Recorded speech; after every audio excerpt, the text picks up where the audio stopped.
everybody. I forgot to adjust my camera ahead of time, so I'm going to get this in focus while we're live. Let me turn on the main light.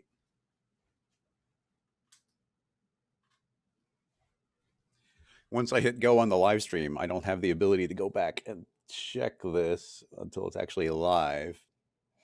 That's not horrible. And then I went to change the color of the lights in the background, and the phone that chart that controls those light colors was dead. And I was trying to get it powered on, but there wasn't quite enough time. Hello, everybody! Happy Field Day, Field Driver Day.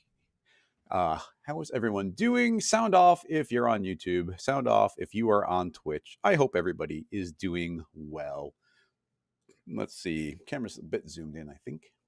How's the audio? How is the video? Maybe still a little zoomed in, but whatever.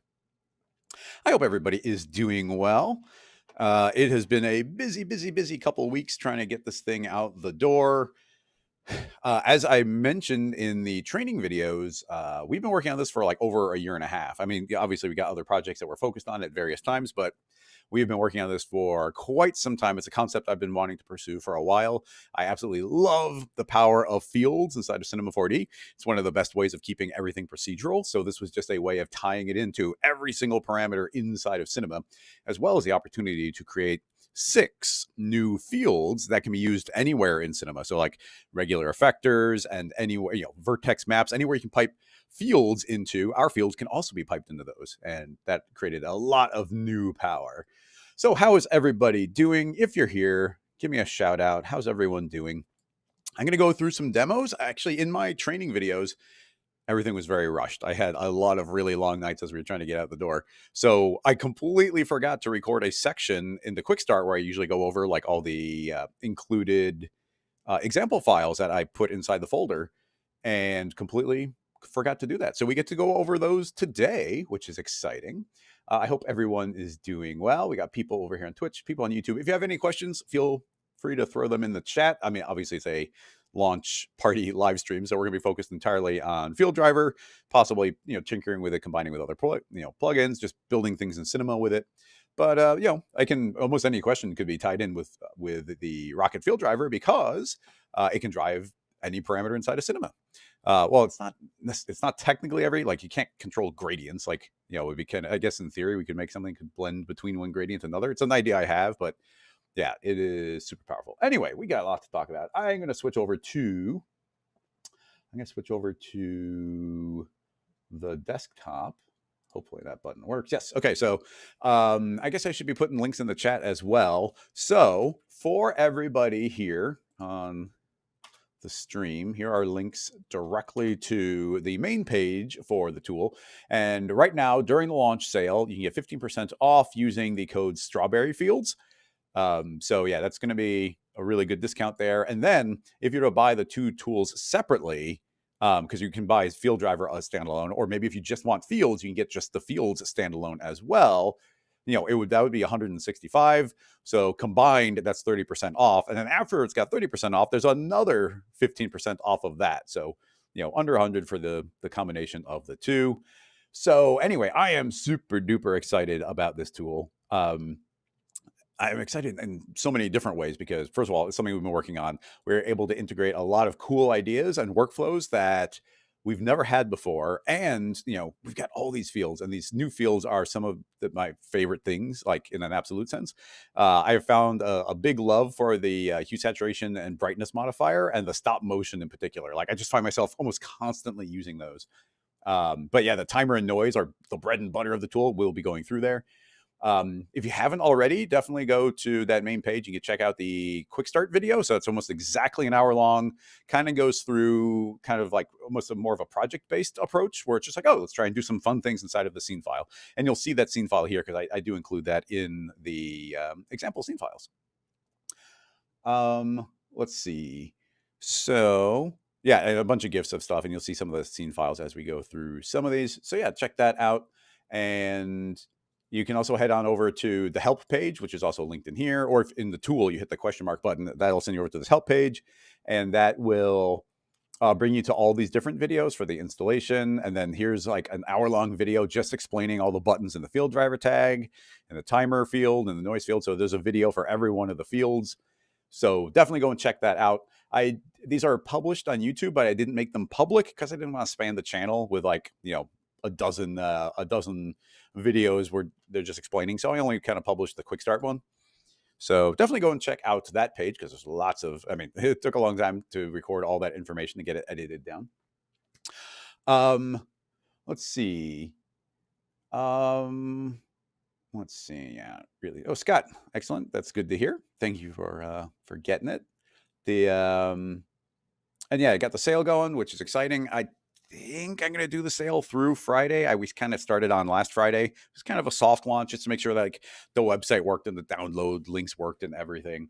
So we'll probably keep it going for the full week. So, go ahead and grab it as soon as you can, because you never know when the sale will end. But let's see, what do we want to, is there anything special I need to cover? I think we can probably jump right into Cinema and start talking about it. So why don't we do that? Hopefully this button works. I didn't double check it beforehand. Click on from laptop, and it didn't. Okay, hang on. I got to unplug a USB and then plug it back in again.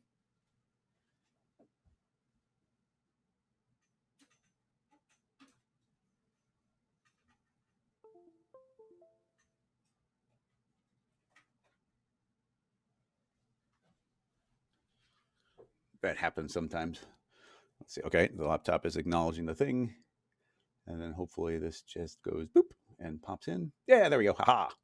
From laptop. Oh, yeah. And I guess I can do this. Nope, not that one. USB capture. There we are.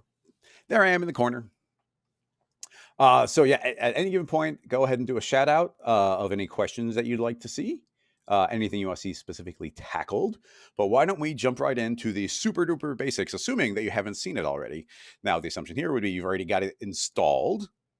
And it does come as kind of like two separate plugins, because like I said, these two things operate independently of each other, even though they're highly tied in with each other.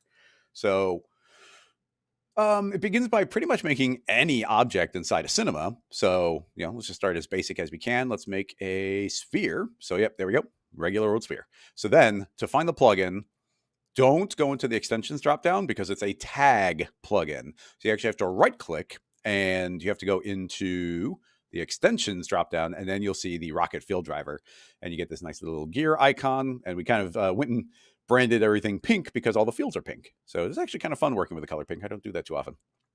So when you create a brand new field driver tag by default, you're going to get this little gear icon, and it's got question mark in it because it doesn't know what it's driving. And it also automatically made one of our new fields, and it's called the Rocket Timer. And the last thing you'll notice is that we get this little widget showing up on the left side of the screen. Now, by default, when you click on the tag, you're going to see you're in the field driver tab, and you got this quick link button. And this is something I really like because a lot of the time, I think you're going to be driving just a handful of parameters. Like pretty often, you just want to move the position or the rotation. And in this case, also the color. So instead of needing to do it manually, you can just go in here and say, hey, I want to affect the position. So I click position, and there you go. Now, automatically by clicking one of those, it is now doing something. If I hit play, it is now animating. Now, a couple things out of the gate. You can see that the X, or the red variable of the vector, is animating along here. This represents 0 to 100%.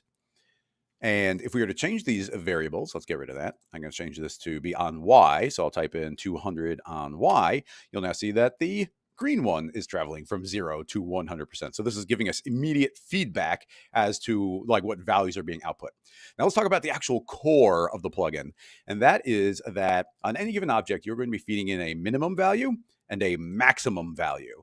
And you're going to transition from one to the other. How do you transition between those? Well, you transition between them using fields. And of course, Cinema 4D has all of its fields. You've got all of these classic ones like, position and rotation and box field and shader fields, and, the shader field, sound field, a bunch of different ones, really powerful. And of course, you've got your different field layers as well, which also could be variables here. And then you've got your modifier layers as well. So when it comes to assuming you've gotten the bundle, you also get our 6 new fields. So in this list, you'll see you've got the new link for field driver. You've got the rocket noise, and you've got the rocket timer, and the rocket timer is what you see it got created. And we've also got these 3 modifiers: the rocket hue, saturation, and brightness, and the stop motion and weight. So these are 3 modifiers. I love modifiers. I want to think of more cool modifiers to add in because it just adds like so much additional power. But anyway, so typically, whenever you're doing anything in fields, and let's open up a new file just to talk about it, and let's just make a matrix object. So if you have a matrix object, just a grid essentially of cubes here, and you put in like a plane field, then actually not even a plane, let's make it fancier. And let's say that we just feed in a random, make sure it's actually feeding in. When you add in random, it's like, oh, a bunch of stuff is moving around. And it's saying, well, move around. Well, move around from what? Well, it's kind of implied, but from here, it's from 0 to this value. So this is the maximum value. So we're essentially following that idea. But then, like, how much is it getting applied? Well, it's getting applied by whatever the fields says to apply it. So if we were to make a linear field, keep it super simple, we got a linear field here. As we pass this through, it's going from I am 0% applied and I'm 100% applied. Anything left of that is 0. Anything to the right is 100. Everything in between is the transition. So when it comes to using fields, you've already been using stuff where it's always outputting a 0 to 100%. Now, one thing to keep in mind is inside of pretty much every field list, you get this little checkbox, which is the clamp. And that is useful, but I kind of wish it was off by default in Cinema, because all the time I'm like, wait, why isn't something doing what I expect it to? And it's because this is clamping from 0 to 100%.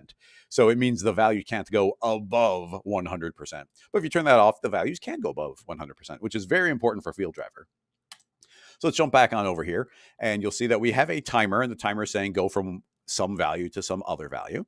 So, and over what? Over the 0 to 100%. But what is driving that? Well, in this case, it's being driven by the brand new rocket timer. So clicking on the rocket timer, you can see very simple interface. It gives us a start time, an end time. There's a handy button right here in the middle, and this is match timeline. So if I click on that, it's saying go from 0 to 30, but I can say, no, go from 0 to whatever my timeline is. So if you change your timeline to say 180, I could click on this button and it's going to jump to 180. So, just a handy little button there. But I can just right click and jump it back to the default of 30. And then we've got like time offset, we got time override. Don't need to worry about those right now. But the most important ones are this playback and our actual spline here. So right now we've said, hey, go from 0 to 100% and just loop. And here's the shape. It's looping through that value again and again and again. Now I could say actually only loop 2 times. So I'll limit it to 2. And now if I hit play, you see it goes up a second time, and then it just disappears. It stops. It's not outputting that value anymore. And we can also go to, so that's looping. But if we go back to 0, 0 is infinite. But I can also turn on cumulative. And cumulative means that when you get to the end of the spline, it's going to continue, not continue infinitely in that direction. What it's going to do is essentially copy the spline again and take this first point and put it to where the second point was and travel it a second time. So if I were to customize this to say, okay, let's have it bump down and then a little bit extra up, kind of, even put a little extra bump here. Now you see it's cumulative, and it's just going to keep on adding and doing that shape again and again and again, constantly adding to it. And you see over here in our little widget that though it goes up to 100% and it just keeps on looping and going beyond it because it is cumulative. Let's turn off cumulative. Let's go back to default. Now we'll jump right to it. I've got these preset buttons here, and I love these preset buttons. So yes, in a spline interface, you can right click and you can go to these spline presets. But you know what? Adam Savage from Mythbusters and also from tested.com, he had a concept I love, and I try and apply it to a lot of the plugins that Rocket Lasso builds. Every time we make any tool, I try and keep this in mind. And the idea is first order retrieval. You don't want like his concept is if you take a screwdriver and you put it in a drawer, it's kind of hidden away. In order to find that screwdriver, you have to go into the drawer and then look through the drawer and then find it. And it's sort of like out of sight, out of mind. It's kind of disappeared. So, the idea of like if I have to right click on the spline, I'm going into a drawer, and then I have to go into another drawer. And then inside that drawer, I finally can try and find the shape I want. So we pull the items out of the drawer. These are now hanging on the pegboard. You can see them right away. So I can click to just make a linear spline. You can click to make, watch, I like this one. We have 2 linear splines. If I select both, you can see that these have 0 angle on them. And oftentimes you do want a 0 angle. So I can just pull this over and you see we get that sharp shape. So now it's going to travel and just do that loop again and again. If I add more points, they're going to be very sharp. So I can make like my own little triangle shape here, draw whatever I want that to do. And that is the behavior we get. But I can also click to be like on the soft linear spline. So now you'll see if I select my handle, say we actually get these curves. So now I could do easy things like pull the handles out and make this nice and smooth to get a nice curve from that. So different reasons to want it to be linear or to be a smooth version of a linear spline. But then we've got a bell curve. So this one will go up, up and down. We've got a little kind of bouncing circle one, boing, boing, boing.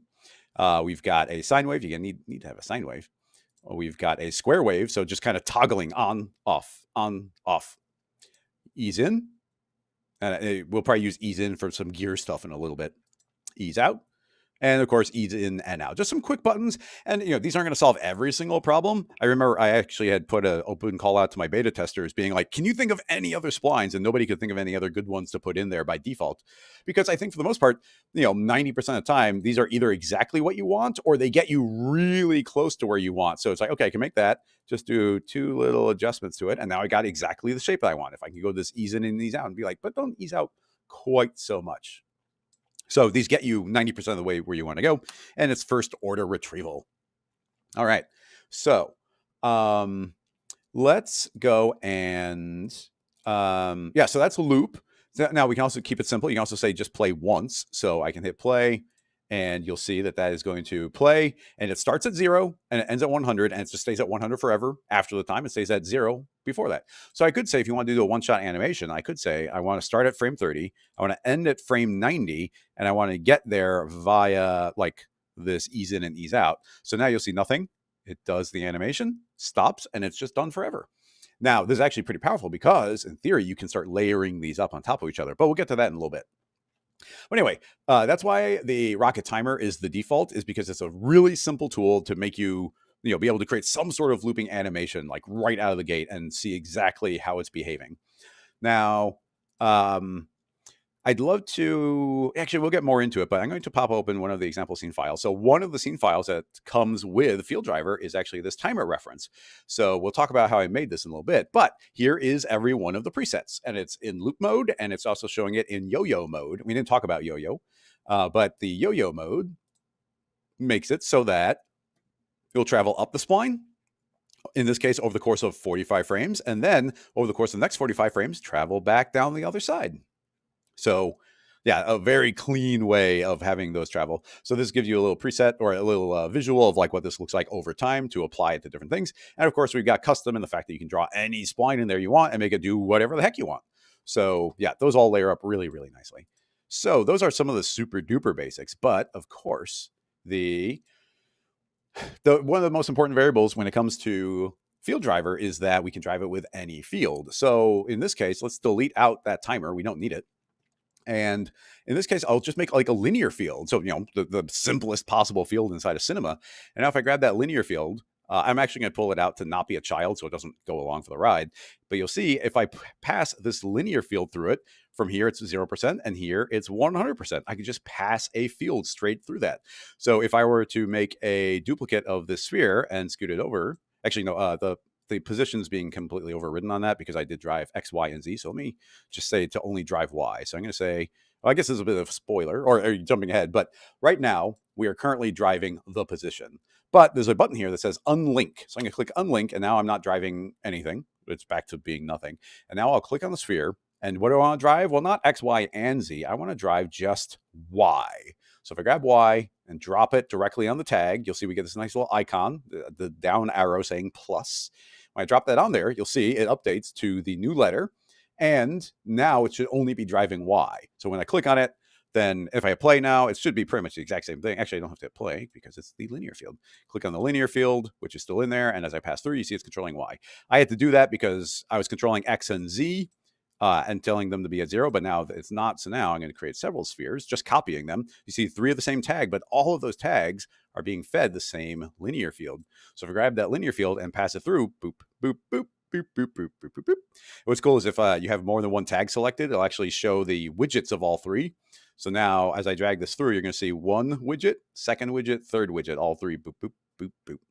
And of course, we make the linear bigger, pass through, and now each one is being caught at a different time. So yeah, you get that instant feedback and the ability to affect these things just in space like this, but like via things like linear fields and spherical fields and any other type of field.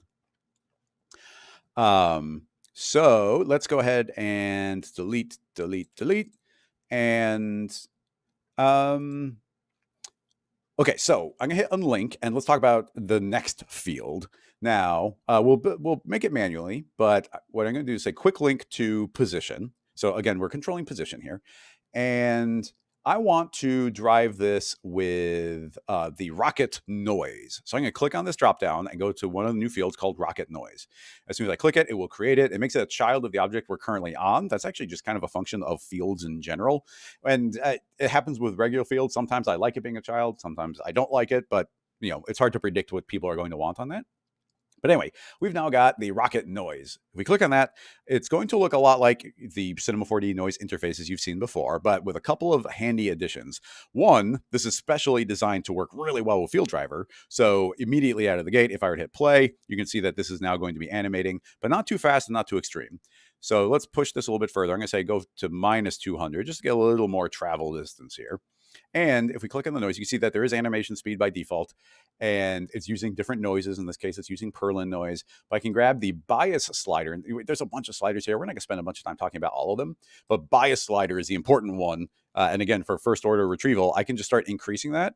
And essentially, it's increasing the contrast of the noise. Inside of Cinema 4D, that it's got these beautiful noises. Let me show this. I'm going to open up like I said, Cinema the standard, just so I can make a material, just so I can go inside of it and visualize the noise. Let's right click on here, set that to, man, it's amazing. How long has it been? I know some people might still be using the standard or physical renderer in Cinema, but like I haven't touched this in so long that I almost start forgetting. So anyway, it's like, here's the type of noise that you expect to get. So essentially you get like this nice cloud of noise inside of Cinema. And you'll see here that like you don't get the color black. We never quite get to black. Like they're tending to be gray, and you don't quite get to white. They're also a light gray. So we got dark gray, light gray. We're not getting that full range of noise. Now, if you increase the contrast, then you are going to start getting that full range of noise. But you see very quickly how that starts clamping out, where the black just becomes solid black, and the white becomes solid white. So those that wouldn't look very good and translated into motion. So what we did is we made this special setting called bias, which is almost like assigning like that S curve, the ease in and ease out, but kind of mathematically. So watch, if I have this at 0, just watch the Y here. Remember how we just saw how there was kind of like light gray to dark gray? Well, watch this bar. Let's give ourselves some more frames. Watch our Y. You can see that it's like, okay, it went a little bit further than I was expecting. But you see, most of the time, it's just hanging out in these little middle ranges, kind of in between like 25% and 75%. Doesn't get too much outside of that. But if you want to like achieve the full range that the noise can travel, you can start adding in this bias. And the bias is really, really powerful. So honestly, like 10, 20% is enough to get like a nice heavier contrast where it's going to tend to get into these ranges, but it's not capping out because it's kind of like easing in and easing out from those values. Now, just to show you, I can crank this up to like max, and now you're going to see that's going to be traveling. And it doesn't quite get all the way to 100 and 0. It's like really close to it. But yeah, this is kind of like contrast, but a little bit smoother. But anyway, first order retrieval, like increasing your contrast to your noise so you get that full range of motion. Because pretty often in Cinema, when you go to drive some sort of noise, it's kind of like, oh, it's just kind of wiggling a little bit. And you're like, no, I know the noise is doing more than that. So now you crank up this bias, and then you'll actually get that more extreme range of motion. Now, let's make this a little bit more interesting by saying, I don't want to just drive Y. Let's drive all 3 parameters. And now I get to show you these 5 buttons in the middle. And I love these 5 buttons. They actually got added pretty late in the process. Like I said, we've been working on this for a year and a half. And it was only like, honestly, it was only like a month ago that I was like, hey, these buttons would be really handy. And I use them all the time. So the basic idea is it's all about kind of typing in numbers in the top. So this is mostly, well, I don't want to get too lost in the weeds. This works for vectors. It works really well for vectors here, but it also works if you just have like a float value. So here's the idea. If I were to type in a value, I'm going to 0 everything out just to keep this simple. So I'm going to type in a value over on max X. So let's say I want this to travel 200. So, okay, it's 200. But now if we wanted this wiggling around all over the place, what I really want is 200, 200, 200, and minus 200, minus 200, minus 200. I don't want to type in those numbers like 6 different times, especially if it's like, oh, wait, no, that's too much. I want to change them. So you have to change all the buttons. You have to change all the numbers again. it's not like it's hard, but it's a little bit tedious. So we built these buttons in. So what this does is it's the ability to copy the values from one side to the other. So if I click on this button, it's going to say, hey, take any value on the right, all three for the vector, all three, and just copy it to the left. So now you see 200, 200. But we don't want 200, 200. We want 200 minus 200. So I'm going to click this mirror button. So if I click on that, it's going to mirror the value to the other side. So now I can go over here and say, actually, I want this to be 300. And I can say mirror it over. And instantly we get the opposite. But then even better in the context of a vector here is I can click this down button. And it's going to take anything in the top lines and copy them down. So I click on that. And now instantly we've got this on the 300s and the minus 300s. And you see how that wiggles around really nicely. Now, just for the contrast, I'm going to make a second sphere. And let's say that this one doesn't have the bias. So you see they actually have the same motion, but look how much further that one's traveling because it's looking at the more heavy contrast version of the noises. So yeah, you just get that more extreme movement. So, okay, so back to these mirroring. So it's like, okay, so now if we want to change the value, let's say it's supposed to be pretty small, type in 55, and now just copy down, mirror left. It's as quick as going click, click, and now you've got them exactly where you want them. I find myself doing that all the time.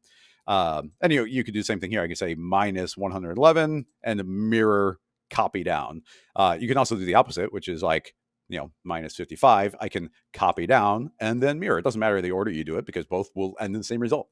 So like it's super, I find it super intuitive. So I hope other people like those buttons as much as I do. It's those little things that are like, okay, I'm going to be clicking these buttons dozens of times a day. So it's like over the course of the day, I'm going to save minutes.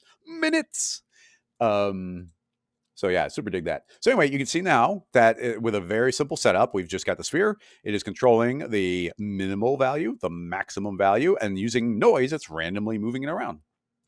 Now, of course, the noise has all the built-in settings you'd expect. We've got all the different types of noise. We've got the speed. So I can say, hey, travel at 1,000% of the speed. So now it's traveling super duper quick.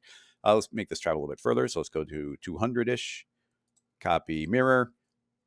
Got a crazy jitter all over the place. Call my way back down again. We can set a loop period. Let's put our timeline back down to its default of 90. And always remember, if you want to loop something in Cinema, you have to have your loop be 1 frame longer than it. So if I type in 91, you can now see that we have perfect looping noise. We can do a time offset. We can do a time override, which is going to be great later on. But maybe we'll get to some of that stuff. Yeah, and then a bunch of contrast and whatnot, which we don't need to get. All these are pretty obvious what they do. So yeah, this lovely noise kind of wiggling around. But let's add on some extra power here. I'm going to slow this down just a little bit. Let's not go too slow. And the contrast doesn't need to be too high. So now we got the sphere moving around, but now we move into our tag, and I'm going to say I would like to start layering some things up. So let's make a second noise. And just to keep it super clear, I'm going to rename this one small. Just call it jitter. So now we got a second noise. And what's this one going to do? Well, okay, this noise is going to do what? Well, let's just say it's adding to the first one. Or we can say normal, and we just pull back on the power of it. And the second noise, this jittery noise, I'm going to say I want it to be 1,000. So now you'll see that we get this tiny little jittering noise on top of the bigger, slower noise. So a very simple way of layering those up. Now, of course, you've got all the complexity that you could want from the field system about like adding or overlaying or multiplying. Typically, you want to keep it nice and clean. And if you're not familiar with fields too much, like just think of it like Photoshop. Photoshop layers have pretty much all the same things. So, I could like override this a bunch and say, okay, it's 100% jitter. We're not seeing any of the other one, but I could also say add, and now it's adding to those values. Now, technically, we would want this jitter to be positive and negative, but typically this isn't the workflow I do, so I'm not going to dwell on that. So anyway, you can see you can layer and layer and layer things on top of each other. But just because we're on this topic, I'm going to delete that one from this list. And we have the ability inside of Field Driver to make additional tabs. So you can make up to 10 different tabs, and I've never made more than like 3. You make 10 tabs, you click on new tab, you say new tab, and now we got a new tab, almost identical parameters. But I'm going to say, hey, let's rename the tab to jitter. And now we have a jitter tab. And what do I want to do? Well, pretty much what we just set up, but I can get very direct control over it. I'm going to say I want this to move up to 33, copy and mirror, and then drag in that jitter noise. And now we've got them separated into two different layers. And instead of worrying about kind of the opacity and how much like they're layering on top of each other, how they're blending, now they are simply adding on top of each other based on these values we type in. So I know that this jitter has got the potential of just going from -33 to +33. And they just layer up very nicely on top of each other. So yeah, I love being able to layer these. And you see it from our final outputs here that we get the nice slow big movements. And then on top of it, this tiny little jitter kind of layered up on top of that. And you could just keep on layering and layering and layering more noises. If you watch my videos, especially when it comes to like turbulence, I like making like a large and small. And if we're getting real fancy, like a large, medium, small, to layer those up on top of each other. So yeah, that is, driving just some position with some of the noise. Now, while we're kind of here, I'll mention that if you were to make a brand new object, or you have an object in your scene, if you right click and you make a field driver, right click extensions, field driver, it exists and it made a timer. That's the way it works. But if instead, when you right click and you go to extensions, hold down the Alt key on your keyboard, and when you create it, it'll actually make a noise instead of a timer. So I find that pretty handy. Just the ability to create to me, those are the two most important like building blocks, where you're always going to be starting out kind of with one of them. So yeah, you have the ability to automatically swap between them. Now, while we're kind of on that topic, if you go into the advanced tab, there's a bunch of stuff here, including things like baking things out. But down here, you're going to see we've got these global settings, and these are really important for things like what our widget is doing. So we could do things like change the position of our widget, move it up and down. We could scoot this. If you wanted your widget to be living like right over here on your viewport, then that's fine. We can make it nice and tiny, hang out in the corner, and you still get your feedback. So make it huge. You can just right click and go back to default. But then you also have the ability to change your default field. So like right now, it's always going to be making a timer every time we make a new scene file, every time you make a new field driver, or in a new scene file. If you close down Cinema, it will remember whatever setting you put here. That's why these are global settings. So then you can also say, no, by default, I always want to make a noise. Noise is what you're using it for, so just create noise always. And then you have the option of setting it to none. So now if I were to make a brand new field driver, you will see that it doesn't make any child. It's like, okay, you wanted a blank one. You want to put your own stuff in there. You don't want to be deleting out that default one. So you've always got the option of setting that default. Now, while we're also here, why don't we make this actually do something? So I'm going to right click. Let's bring that back, and I'll change my default. Yeah, it's back to the default of timer. So let's right click, add on a field driver, and I hold down Alt, and now I got my noise. What do I want to control? I just want to control the position. How much do I want to go? 200, copy down, mirror over. And now, now I've got the noise driving everything really quickly, like exactly what I wanted it to do, and probably increase that contrast just a bit, get a little bias in there. So now you get this lovely feedback, but you know what? Maybe you don't want to see that feedback. Well, we've got the checkbox in there. You say, hey, hide it from the viewport. But if you've used other Rocket Lasso tools, I love adding in double click functionality into our icons. So if you have a field driver tag, all you have to do is double click on it and it will hide the widget. And you see it's actually just activating or deactivating this checkbox. So at any given moment, you can just say, hey, turn it on, turn it off, turn it on, turn it off. So you've got that ability, super quick to go to it. Now, just because there's no other place to really explain this, if you hold down Alt as you double click on the icon, I'm sorry. If you hold down Shift as you double click on the icon, it'll actually disable the tool, which is actually really important. Just double clicking, being like, hey, don't run anymore. I want to grab my object. I want to do something moving around, and then double click and it turns back on again. So, and that's holding on Shift, double click the icon, and it even grays out for you. I kind of wish all Cinema tags did that. Wouldn't it be nice if we could just turn off every tag in Cinema just by double clicking on it? But anyway, so yeah, that is turning them on and off and using some of these global settings where they're handy. Now let's push this stuff a little bit further. So I know we're just sticking on a simple sphere, but hey, sometimes the basics are good for explaining things. So there's our basic sphere. But what I would like to do now is not drive something simple like the position. Instead, let's drive the color. So I'm going to say extensions, field driver, and we'll leave it on the timer. So I'll create that. And now under my quick link, I'm going to say drive color. And the instant I do, you see that the color has changed, and also the widget's color has changed. So now if I hit play, you can see that suddenly we are controlling the color. If you're on any regular object in Cinema, what that will do is automatically change your display mode to automatic and then activate your display color. And that is what we are controlling. Now, I loved controlling this color because I use it all the time in like the third-party renderers and inside of Redshift, where you can say, hey, use the object's color to drive things. So instead of making like 10 different marble colors, I'll make one master shader with the properties of a marble and then set each object to have the colors I want. So anyway, that's what we're controlling, is the colors of the object. via the timer, we're going from black to white. And this is working just fine. We can remap these if we want. We could also turn this on to yo-yo. So it's going to go from one side to the other side and kind of bounce back and forth. I'm going to increase my time here to maybe 900. All right, excellent. So now let's go inside of the field driver and take a look at some options. First of all, we got these colors. So we can change this to anything I want. Let's say that's going to go from red to pink. So now we're just transitioning back and forth between those. Inside the timer, keep in mind all the different modes we have. I could say, hey, I just want to be toggling, and this can probably just loop. So now you just got, you get a police siren here really easily. Go inside here, set to red and blue. And now you just have those perfectly blinking, one color and the other. Now, but of course I'm going to stick on linear. So we've got the linear one. Now we're transitioning between there. Then we get this lovely purple in between.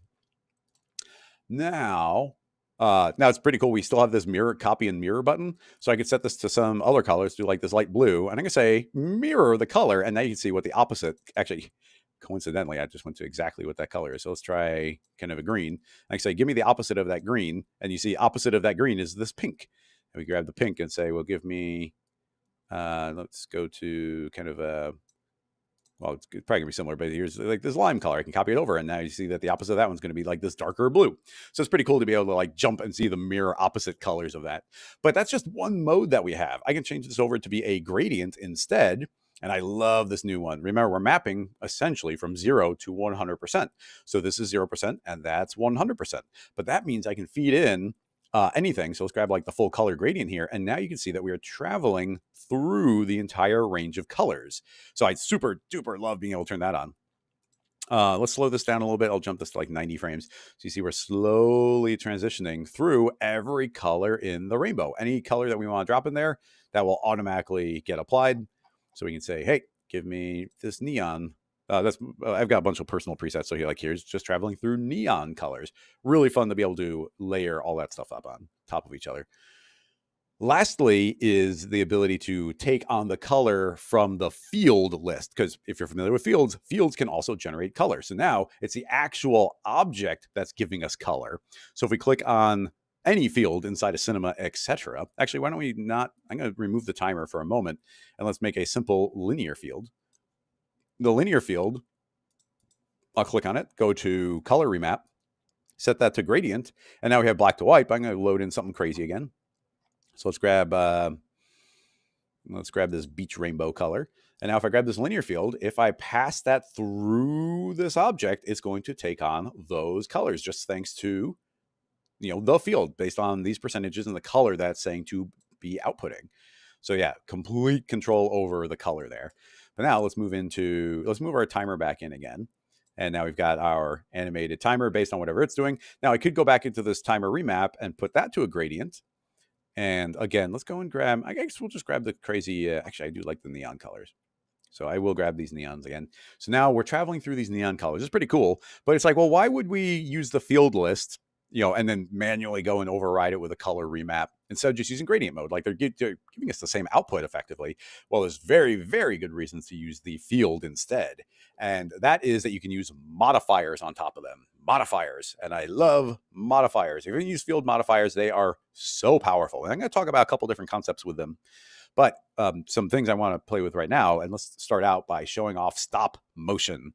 Stop motion it's hard to, these two, they're kind of sleeper hits for me, where it's like, man, I really dig the functionality they give us. So I can create this rocket stop motion, and you see by default it is created and is affecting the value and the color. Of course, right now we're only looking at color, but right now, and I'm going to make sure to push this to the extreme so you can very clearly see it on the stream. I'm going to say every 20 frames, thanks to this modifier, every 20 frames, update.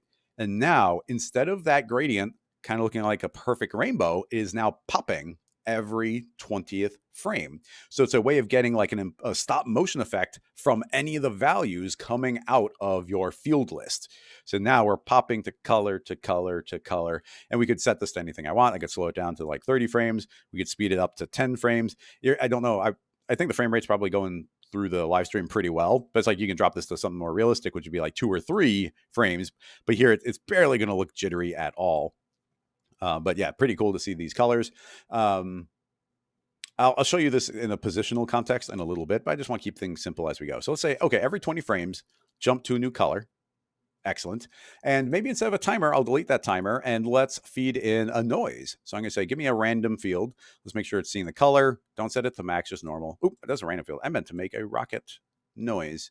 So let's make a rocket noise and let's set that to normal. And I'm going to say that the speed's going to be 200-ish and give it some decent contrast, definitely up to like 20%-ish, just to make sure I get the full range. Under color remap, let's again feed in the gradient, and the gradient will be, okay, grab that neon.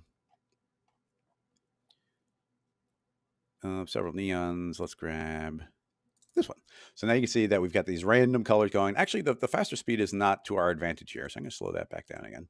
So now you can see we just got these random colors doing their thing, but then I'm going to move it below the stop motion. So stop motion is affecting everything underneath it. And now you can see randomly every 20 frames, we're getting some crazy color.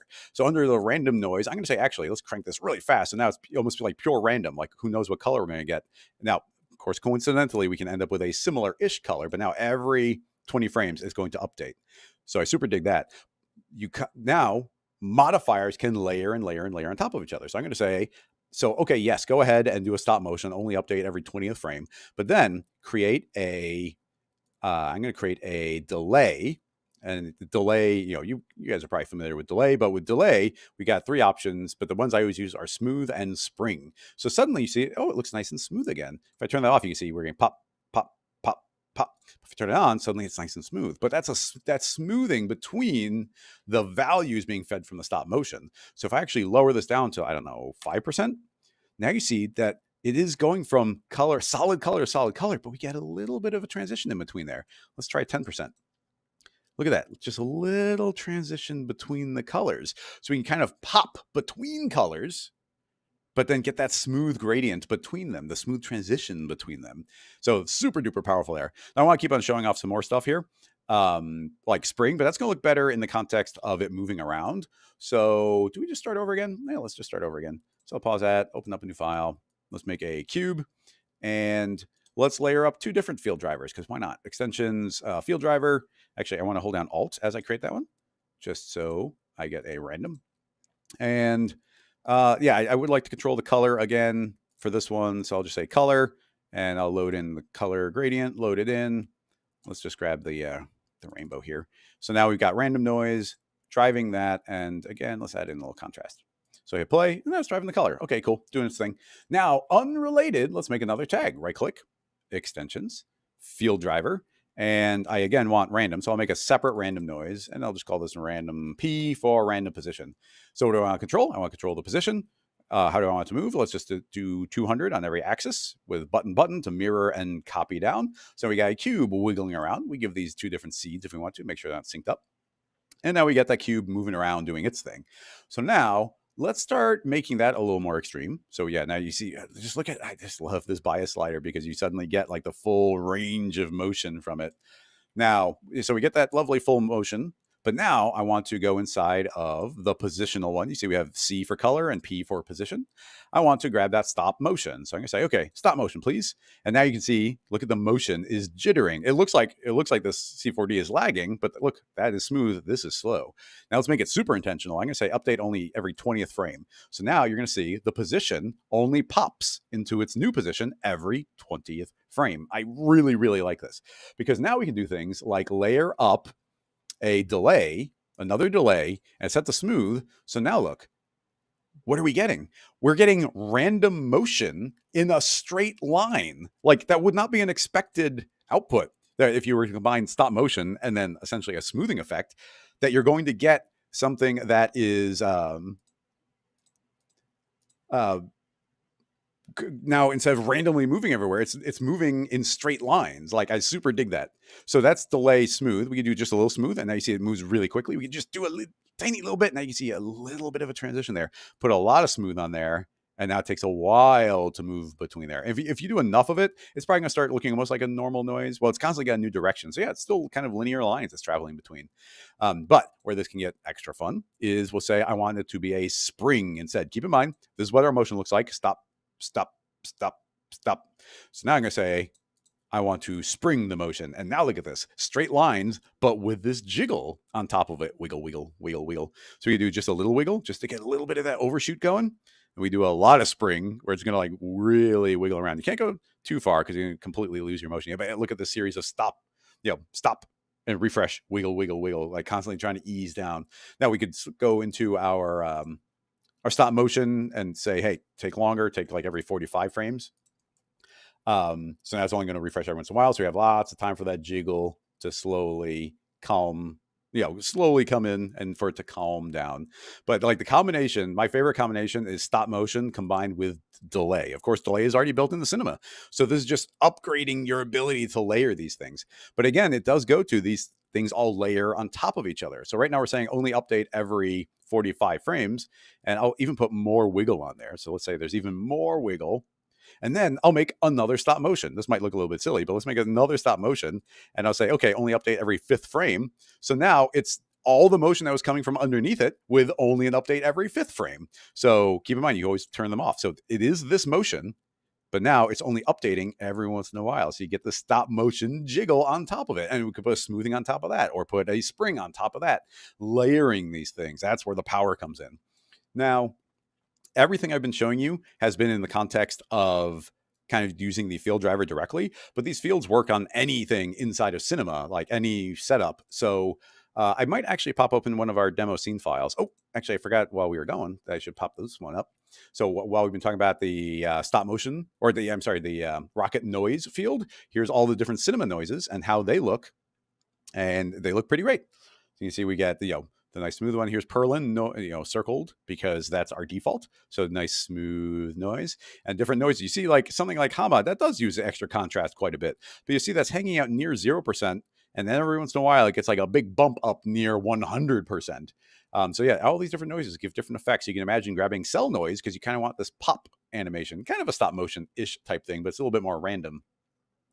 And then, you can see right here, I mean, even looking at this list here, I can see why these different noises are my favorites, because like my favorites are kind of Perlin, there's Naki, and Naki is kind of like Perlin noise, but just a little bit more life in there. And you get Luca, which is kind of like, it's very much, it's hanging out in the middle, but can go tall, it can go low, but it's kind of like a really noisy version of a Perlin noise. FBM is pretty great because it's kind of like a Perlin noise overlaid on top of itself and smaller and overlaid on top of itself and even smaller again. So it's kind of like that large, medium, small concept we were already talking about. So FBM is another good one. But anyway, yeah, this file's here for you to take a look at. You get all these great different shapes. Like look at this kind of like wave-like motion, just traveling through these noises over time. Very powerful. Anyway, I'm going to pop open. Actually, I should check to see if there's any questions, but I'm going to pop open this while I'm reading through the chat. So this is one of the demo files that comes with. I used it for a lot of the advertising. I actually made the basic scene file for this back when Recall was new, and I was just calling it like the MoGraph tree. But I was like, man, this shows off a lot of potential features for the entire field driver and all of the new field types that we have. So just checking out the chat. Hello, everybody. Thank you for hanging out. Bassam, yes, stop motion modifier. Very cool. Let's see. I do see some of those questions. I don't think I'll be specifically addressing them, but I do appreciate the question. Let's see. I mean, hopefully, I just want the tool to speak for itself. So I'm not going to specifically address those questions. Let's see. Holy moly, great name. Let's see. Yeah, that's that could be, well, it goes to, if you need very, very mechanical and controlled motion, Strack, that's a good question. I'll get to you next. Somebody's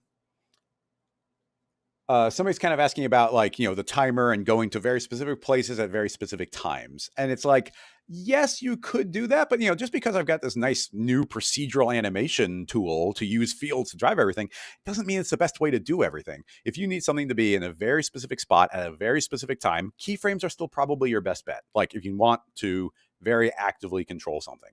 I actually have an idea in the future of a new tool or of a different tool that we can use that would help with that. It's a future tool idea, but just to kind of address the specifics of what you're doing, you could do some of it. So I'm going to make a field driver, and we've got a single field driver and a single cube. So now I'm going to add on the position. Now, yeah, I could click the quick link, but keep in mind, you can always just go to coordinates and grab P. So you can grab P here. You can grab X, Y, or Z, but if you click P, you get all three, and you can drag that directly on, and that's what quick link is doing. It's just linking that for you.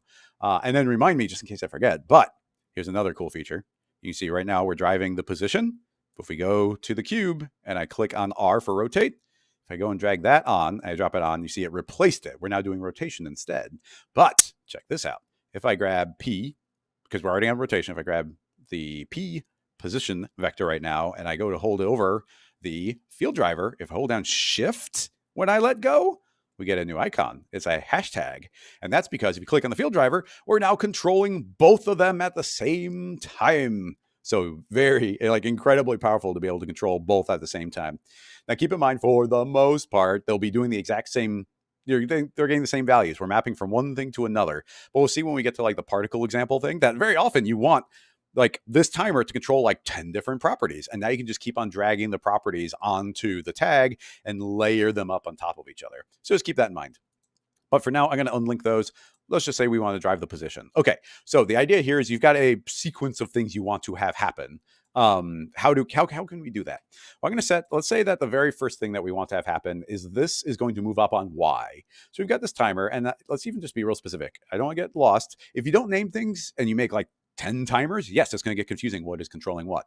So this will be our timer Y. What do I want to do? Well, I want to play exactly one time from 0 to frame 30. And what do I want it to do? I want to go from 0 to, let's just say, 200. So if I were to hit play right now, you see it's going to animate up on Y, and it goes to 200. And then it just stops. It'll stay there forever. Cool. So now I want to do something else. What else do I want to do? Well, why don't we make a second timer, and I'll call this one Y minus. And Y minus is going to, I'm going to drop it on here. And I'm going to say I want to, I think I can say just add this to it. Actually, no, I want to subtract it, I think. So I'm going to subtract that one from it. And I'm going to say, I want you to begin at frame 60 and then end at frame 90. So let's just see what happens. This is now going to go up, and that's done. And now the other timer said, yeah, but then I want to go down. And then we loop the animation. Let's make this a little bit longer so we don't see the loop so blatantly. So you see one timer, this timer said go up, and it completed. This timer is now done. It's not doing anything. And the second timer is like, well, now I start at frame 60, and then I want to go subtract my 100%, and it brought us back down again.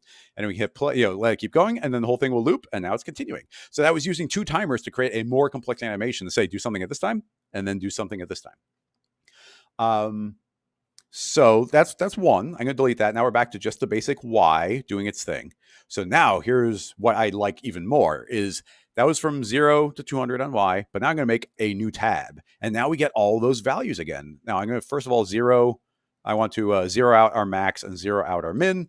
And I'm going to give it a second movement. I'll duplicate this timer. And this one, I'll say this is now going to be X. And on this one, I'll say that I want my timer to start at, again, frame, actually we'll start at the same. When the other one ends at 30, this one will begin until frame 60. So from 0 to 30, and now this one from 30 to 60. But what should this one do? Well, this one will be in the second tab. I'll even rename it just to X so I can be like, oh, that's controlling the X position. And then what do I want to do? I want to travel on X. So it's going to go from 0 on X to, let's say, 400 on X. So now let's see what we get. By layering up two different tabs, two different timers, I get two different motions layered up on top of each other. I think this is rotated. Yeah, I'll zero out that rotation. So yeah, now we have two distinct motions thanks to two different timers. So very powerful. I love this combination. So yeah, so hopefully you can see how you can start layering those where you can do one motion, a second motion. This one, it's its own timer. So I could go on that one and I could give that one like an S curve. I could even say, hey, that one's going to loop 2 times. So keep in mind, it's not additive. So it'll pop back again. But let's go ahead and say, yeah, it's going to travel up and it goes over and then it goes over again and then it's done. Okay, cool. So yeah, that's how you can start stacking those a little bit. And then, I'll go back to once on that. And then somebody, Strack, just asked, is it possible to collaborate with someone who doesn't have the plugin effectively. So what happens if you have someone who doesn't have Field Driver, or they don't have our fields, or maybe you're sending it to a render farm, and and if the render farm doesn't have a plugin, like, it just doesn't work. So it's built directly into the tool. You can click on the tag and you can say go to advanced, and you can say bake current to keyframe. So if I click on, well, just see the motion we get. You see right now it's traveling up and it's traveling across. So if I say, lower my timeline, if I say bake current to keyframes, you see it went super quick because it's a simple scene. Now if I apply every single frame for the parameter we're driving is now keyframed, and now we could delete Field Driver entirely from it and it's still keyframed. So one click to get that to get applied. Then click clear all keyframes, and it deleted those keyframes, and now we're back to Field Driver being in charge. So you have the ability to just click. Now, we also have bake all to keyframes. So if you have an entire scene file with lots of Field Drivers doing lots of things, you just say bake all to keyframe, and they all get baked at the same time. That was actually a lot of effort to get working, but it works super well. So yeah, just bake them all. And if you are using this in the context of like a MoGraph object, like a cloner, you'd want to use the MoGraph caching tag. I forget the name of it. I think is it MoCache or something like that. Like, we're not actually using Field Driver here, but just like this, you would add a MoGraph cache tag and excuse me, and you just click bake, and it would bake all the way across it, and it would work just fine. So yeah, and once you do that, if they still exist in the scene file, so if you bake it and you still have the tags or you still have our fields, the other person's scene file will be like, hey, I don't have a plugin, but it'll still work. If you send it to the render farm, it'll say like, hey, I'm baked, but you're still asking about this plugin. So it'll throw up a warning, but it will still work. It'll still render just fine. Now, the good reason for being able to bake but not deleting them is if, let's say you're collaborating with somebody, you bake out everything that Field Driver is doing, and then you send them the scene file. They could do whatever they need to do on the scene file and then give it back to you. And when they give it back to you, Field Driver will reactivate. Like, it doesn't get deleted just because somebody who doesn't have it isn't using it. They just won't be able to affect it in any way. So yeah, just like baking anything in Cinema. But yeah, definitely we were keeping in mind that people will be sending this off to render farms, etc. So the ability to bake was very, very important. And yeah, Kent, thank you so much. I appreciate it. Rob, appreciate it. Yeah, and I mean, always, I guess I'll pop up on screen. As always, like the absolute, I mean, Rocket Lasso, we try and do a lot for the community. Like the live streams that we do, like we're not making money from those, and all the tutorials, the what's new videos, like these are not revenue streams explicitly for Rocket Lasso. So essentially we are dependent on all the artists who like the stuff that we're doing, the free tutorials, and that's where like Patreon like can help out a little bit. So for everybody who's supporting on Patreon, that's always super duper appreciated.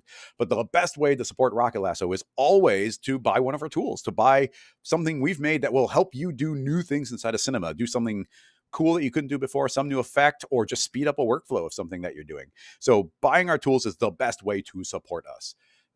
So just because there's probably some new people in the stream, I'll click on this button and just be like, yeah, you can head on over to, and I'll put the link back in the chat.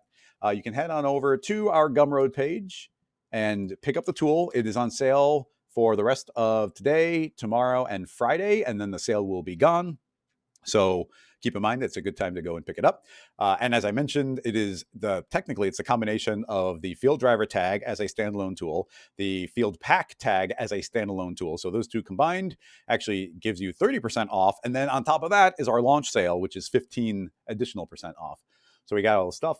A little breakdowns of like what the tools do. Here's the quick start video, a 1 hour long video talking about a lot of the similar stuff to what we're talking about now, and then a bunch of cool examples of stuff. So yeah, this is a great way of supporting Rocket Lasso. And then also Gumroad just added on the option to be able to like buy a coffee. So like even if you're not buying tools and whatnot and you don't want to use Patreon, you can always just do a one-shot like support through Gumroad to do something there. So you can just go to the main product page on Rocket Lasso's Gumroad and you can support us with a coffee. And then, yeah, if you buy the tool and you click on the help button, or in this page, there's also a link. You can go to the main help page and you just get a list of all the videos, like talking about everything, like the tag, every little button in the timer, every little button inside noise and link, stop motion. So yeah, it's all here, all broken down, frequently asked questions, etc., etc. All right, back to the demo. Actually, back to reading chat. Caspian, thank you for purchasing. Super duper appreciated. James, that is an excellent question. We'll actually jump into that and demo that immediately. But yeah, asking about camera rigs. Rob, super appreciated. You have all of the Rocket Lasso tools. Let's see. I got to catch up on a bunch of the chat because I was just talking for a while. I'm checking out the Twitch chat now. Scott, appreciate it. Talking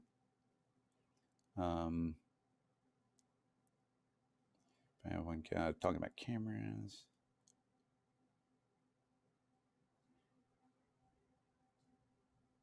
Yeah.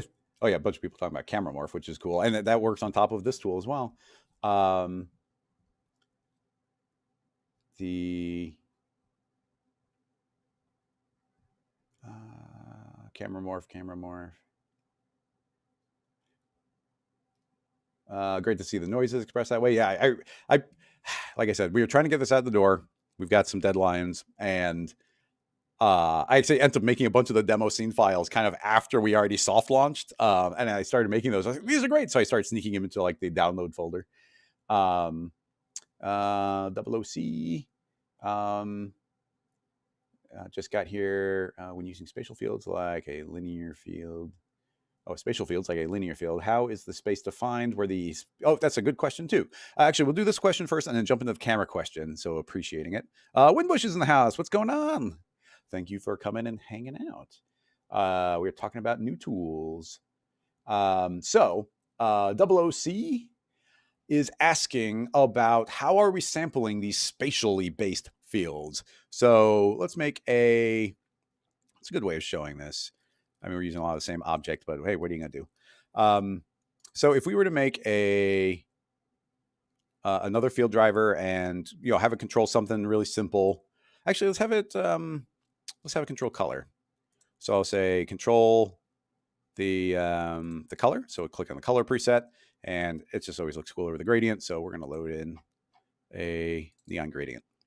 Okay, so we'll delete the timer because we don't need that one, and we'll use a spatial field. So let's make a spherical field this time. So spherical fields, where are you hiding? There you are. Okay, so we got a spherical field. I'm gonna pull it over this way, shrink that way down because I want the full range essentially. Actually, let's make it a little bit bigger so we can actually see it. And I'm gonna T for scale and make it pretty big. Okay, so we've got this big spatial field here. Which essentially just means it's got coordinates, a field that has coordinates it cares about. Now, our object lives in the scene. I'm going to, again, whenever I use these special ones, I don't like them being a child because if it was moving it would move with it. So we pull it out, and now you'll see that we are controlling the color. Again, we're remapping things, so that's 0%. That's 100%. And this is sphere saying anything outside of the circle is 0%. Anything inside this little circle is 100%. So as it passes through the object, you're going to see that the color is going to transition.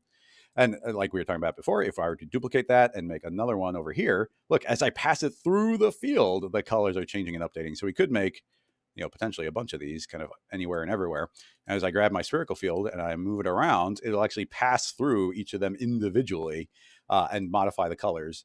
That one's back in space. I didn't mean to put all of these off on Z. So I'm going to say 0 out the Z coordinate. There we go.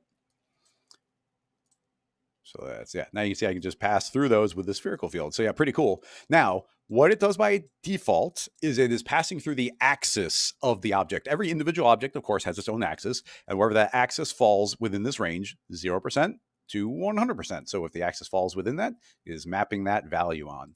Now, it doesn't have to be that. We are currently selected this top one. If I click on the tag, if you go under advanced, you'll see where is it sampling from. And you'll see it's currently sampling from the axis of the object. So I could say, actually, I want to offset that. I could say 200 units above that object is where it's sampling. As soon as I change it, you see that disappeared.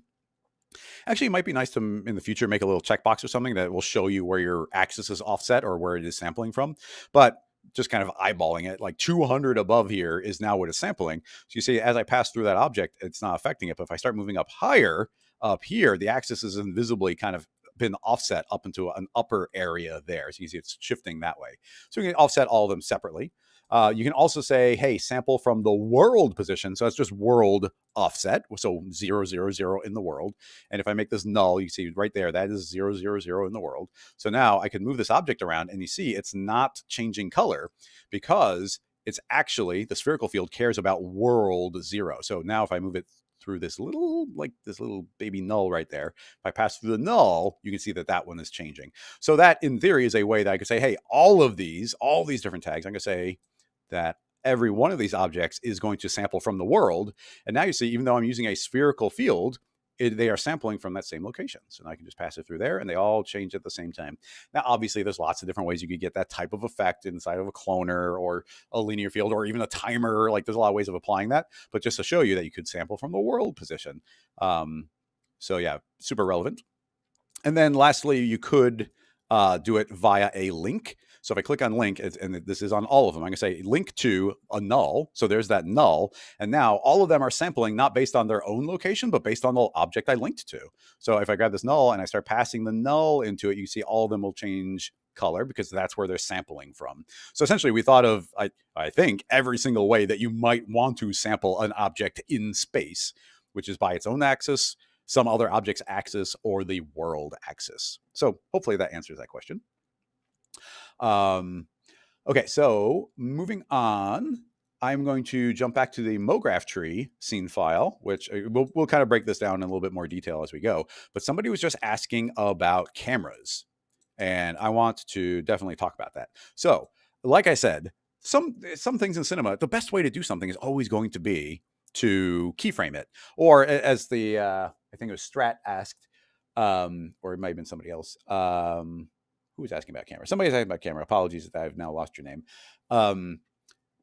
They're saying that you could also have the camera linked to a spline, which we can also do that. But right now, I want you to observe that I've got this camera, and I just keyframe the camera. The camera is keyframe here and here and here, and it's just animating. It's doing its own thing. It's controlling. You'll see the position and the rotation both have keyframes on them. So no field driver involved at all here. Just some nice straightforward keyframes animating the camera. So that's great. We want to be able to do that, obviously. But what if we now want to add field driver on top of it? We want to maintain this existing motion, but put more. So I'm thinking that, well, okay, let me just show you. Let's right click on the camera. And actually, I'm going to delink from it so we can kind of see the third person. So there's a camera. I'm going to right click on it and add a field driver tag. I hold down Alt because I want to make it be noise. I want to add a noise. So now you can see that the camera is traveling along and it's doing its thing. But that's because we haven't told the field driver to control anything. So what do I want to control?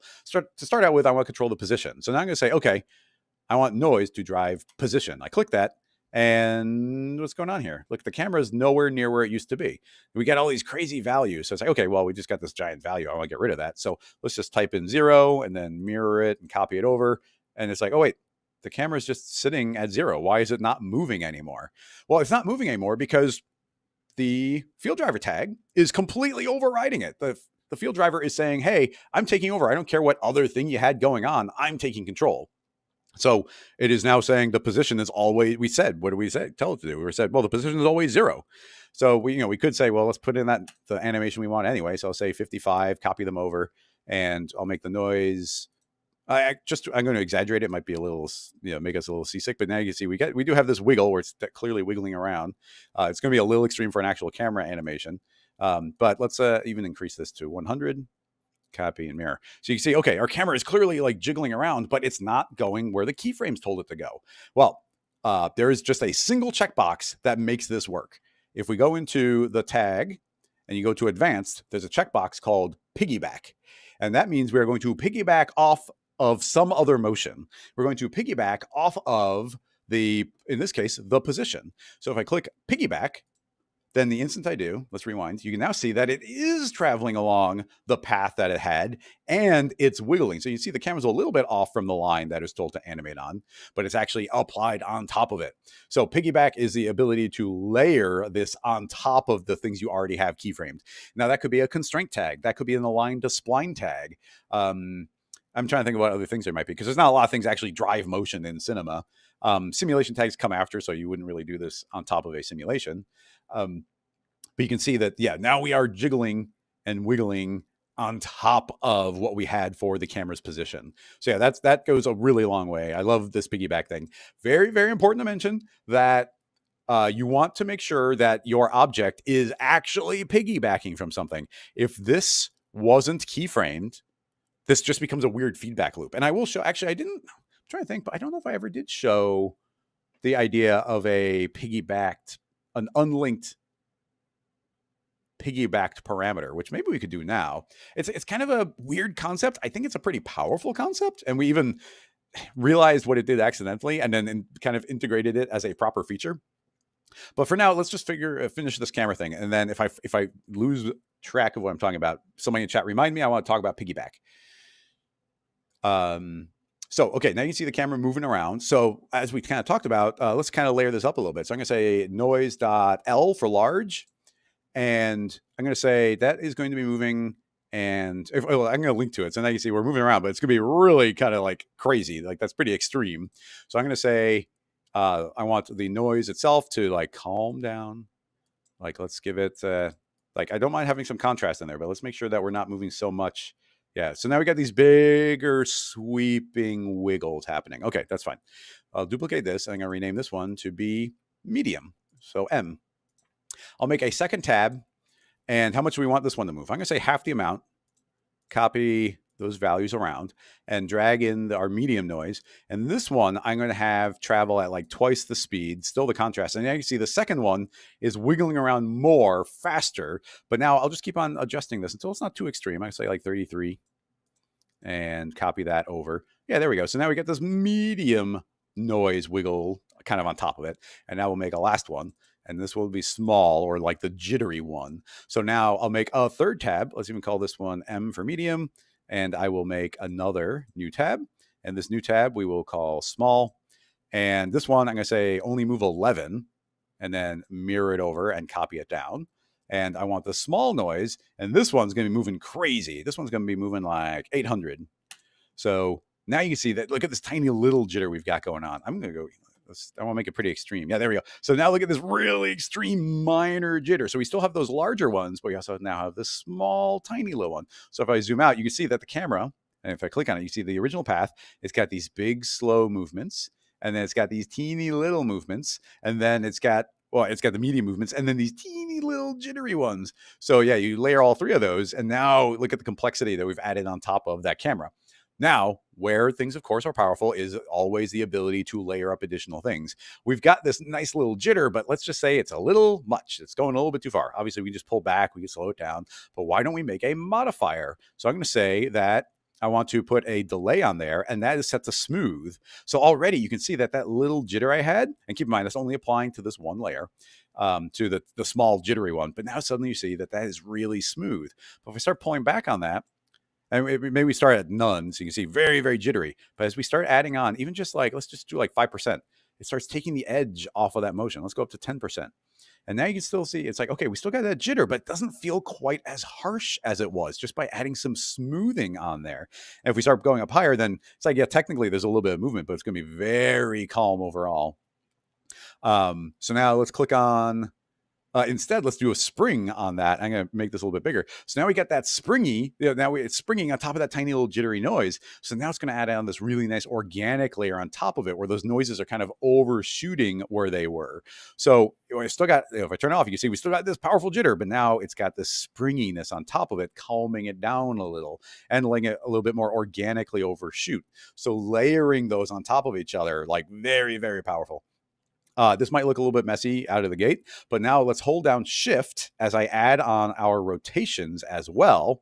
And now, yeah, see the camera goes super crazy because by default, we just fed in some crazy values here. So now I'm going to say that the big one, which is probably going to be way too much, I'm going to say you can do 11 degrees.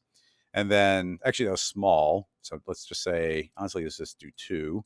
And then in the medium, keep it mild, let's say 5. And I do think these rotations are going to be too strong, but just for illustrating, let's say the large one will be 11. So the big one is doing large rotations, the medium is doing medium ones, and then the small is doing small rotations. And keep in mind, it's also got that delay on it. So you go back to the camera, and now you can see it's going to be a lot more extreme. Whoa, whoa, whoa. But like all of this layered on top of our existing animation. So Yeah, the ability to layer these is where a lot of the power comes in. So yeah, look at that crazy camera. Like actually, that's more fun than I thought it was going to be. I thought it would be completely uncontrollable, but now we've got I don't know, like a bumblebee inside of a crashing helicopter going crazy. Um, so as I mentioned, if you hold down Shift and you double click on the icon, you can turn it off. So just by double clicking, we can be like, okay, here's our original camera, and then here's our shaking camera. Just turning it on and off that quickly. So yeah, super dig doing that type of thing. Now there's other ways you can do that. That was piggybacking. Now, when I actually do a lot of this type of thing, I tend actually not to, I probably wouldn't even do it with piggyback. Piggyback is a cool way of doing it, but I probably just actually make a second camera as a child. And then, so one would do the basic motion and then the child would be doing all the crazy motion on top of it. So yeah, fun different ways of combining these things. But yeah, layering these on top of camera rigs is like a really fun way to go. And actually, it would probably be good to maybe make it on a separate tag because you could drive it with like different values. But we could also grab the focal length and keep in mind we're piggybacking. So I got to keyframe it. So I'm going to put just a single keyframe on that. And now let's hold down Shift and add it here as well. And now we get our initial range here. So what I want actually the main one, I'm going to say don't even change. Actually, maybe we do. Well, I'm going to say go from, I don't know, 20 to 40 millimeter camera. So as it's animating, you see it's going to be like zoomed in and zoomed out, but then these other ones are also modifying it. So keep in mind, these are modifying it. So I'm going to say like 3 mirrored. So, +3, -3. And then on our tiny one, it'll be +1, -1. So let's just see what we end up with. So now we got this crazy camera like zooming in and out as well, also being controlled by the same thing. And here you can see your focal length getting keyframed like up. It's going up crazy high because they're kind of adding on top of that original value as the noises kind of wiggle in and out. So yeah. Oh yeah, it is. Yeah, oh yeah, even this one's piggy. I kind of went too far here because I forgot. Even the first tab is piggybacking, so it should just be smaller ones, like 5 and 5. There we go. That's a little calmer. So yeah, piggybacking. Shaky, shaky, shaky, shaky. Yeah, so that is piggybacking on the camera. Now, I did say I want to show off a